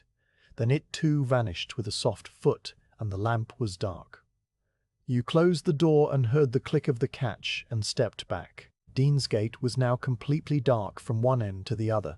The long chain of lights that had marked your passage reduced to nothing but cold iron posts and dark glass and the memory of the flames that had burned there. You stood for a moment in the darkness, the pole resting on your shoulder and the small flame at its tip burning steadily. The street was quiet and still, the buildings on either side reduced to dark shapes against the deep grey of the sky. The cobblestones underfoot were barely visible, their texture lost in the darkness, and you navigated by feel and by the memory of the street that you carried in your body. You turned away from the last extinguished lamp and began to walk toward the narrow passage that led back to Miller Street. Your footsteps were the only sound, a slow, steady rhythm that carried you through the dark and the quiet and the cold. The passage was darker than the street had been because the walls on either side blocked what little light came from the sky. You walked through it with the pole held low, the small flame at its tip providing just enough illumination to show you the cobblestones immediately in front of your feet. The bricks on either side were close enough to touch, and they were cold and wet under your fingers when you reached out to steady yourself. The passage seemed longer in the darkness than it did in the light, the familiar distance stretched by the absence of visual reference, but you knew every step of it, and you emerged at the other end without difficulty. Miller Street opened out before you, the gasometer rising against the sky at the far end. The great iron bell was visible now as a dark shape against the lighter grey of the eastern sky, where the first faint hint of dawn was beginning to show, not yet light, but a subtle change in the quality of the darkness that told you the night was nearing its end. The gasometer was quiet, the gas within it having been drawn down over the course of the evening to feed the lamps you had just extinguished, and the bell sat lower in its guide frame than it had when you passed it hours ago. The change was small, perhaps a few inches, but it was the visible evidence of all the work you had done, all the flames you had lit and tended and extinguished. You walked along Miller Street toward the small brick shed that stood behind the gasometer. The shed was dark, its single window reflecting nothing, and the heavy wooden door was closed. You stopped in front of the door and lowered the pole from your shoulder, holding it in both hands. The brass was cool now, the warmth from your body and from the small flame having dissipated in the cold air of the late night. You opened the door and stepped inside, the familiar smell of oil and metal and the faint mustiness of the old brickwork welcoming you back. The interior of the shed was dark except for the small flame on your pole. You moved through the familiar space by memory, your feet finding the packed earth floor and your hands finding the iron hooks that were set into the wall. You lifted the pole and hung it carefully on the hooks, the brass fitting into the worn grooves that had been shaped by years of this same motion. The small flame at the tip still burned, and you would need to extinguish it, but first you reached for the small oil tin that sat on a shelf near the door. You filled the reservoir of the wick holder, the oil glugging softly as it poured from the tin, and you checked the wick itself to make sure it was trimmed to the proper length. These were the small maintenance tasks that ensured the pole would be ready when you needed it again. When the oil was filled and the wick was trimmed, you reached up and cupped your hand around the small flame. There was no tap to turn here, only the wick burning in its reservoir of oil, and you extinguished it by the simple method of pinching the wick between your thumb and forefinger. The flame died instantly, leaving only the faint smell of warm oil and the memory of its light. The shed was completely dark now, the darkness absolute and complete after so many hours of carrying the small flame through the streets. You stood in the darkness for a moment, letting your eyes adjust and listening to the silence. The gasometer outside was quiet. The street was quiet. The city was quiet. The long night finally settling into the deep stillness that came before the dawn. You reached for the door and stepped outside, pulling it closed behind you and hearing the latch click into place. The eastern sky was definitely lighter now, a pale grey that was almost silver at the horizon, and the shapes of the buildings and the gasometer were becoming more distinct against it. The night's work was done. The lamps were dark and the streets were quiet and the city slept on, waiting for the next evening when you would walk the same route again, with the same pole and the same small flame and the same quiet purpose. You turned away from the shed and began to walk home through the familiar streets, your hands in your pockets and your collar turned up against the cold. The dawn was coming, and with it a new day, but for now there was only the slow walk through the grey light, and the memory of all the small flames you had left behind you in the darkness. The city was still and peaceful, the quiet of the Cotton Famine evening giving way to the quiet of the early morning, and you walked through it alone. The lamplighter whose work was done, returning to his rest,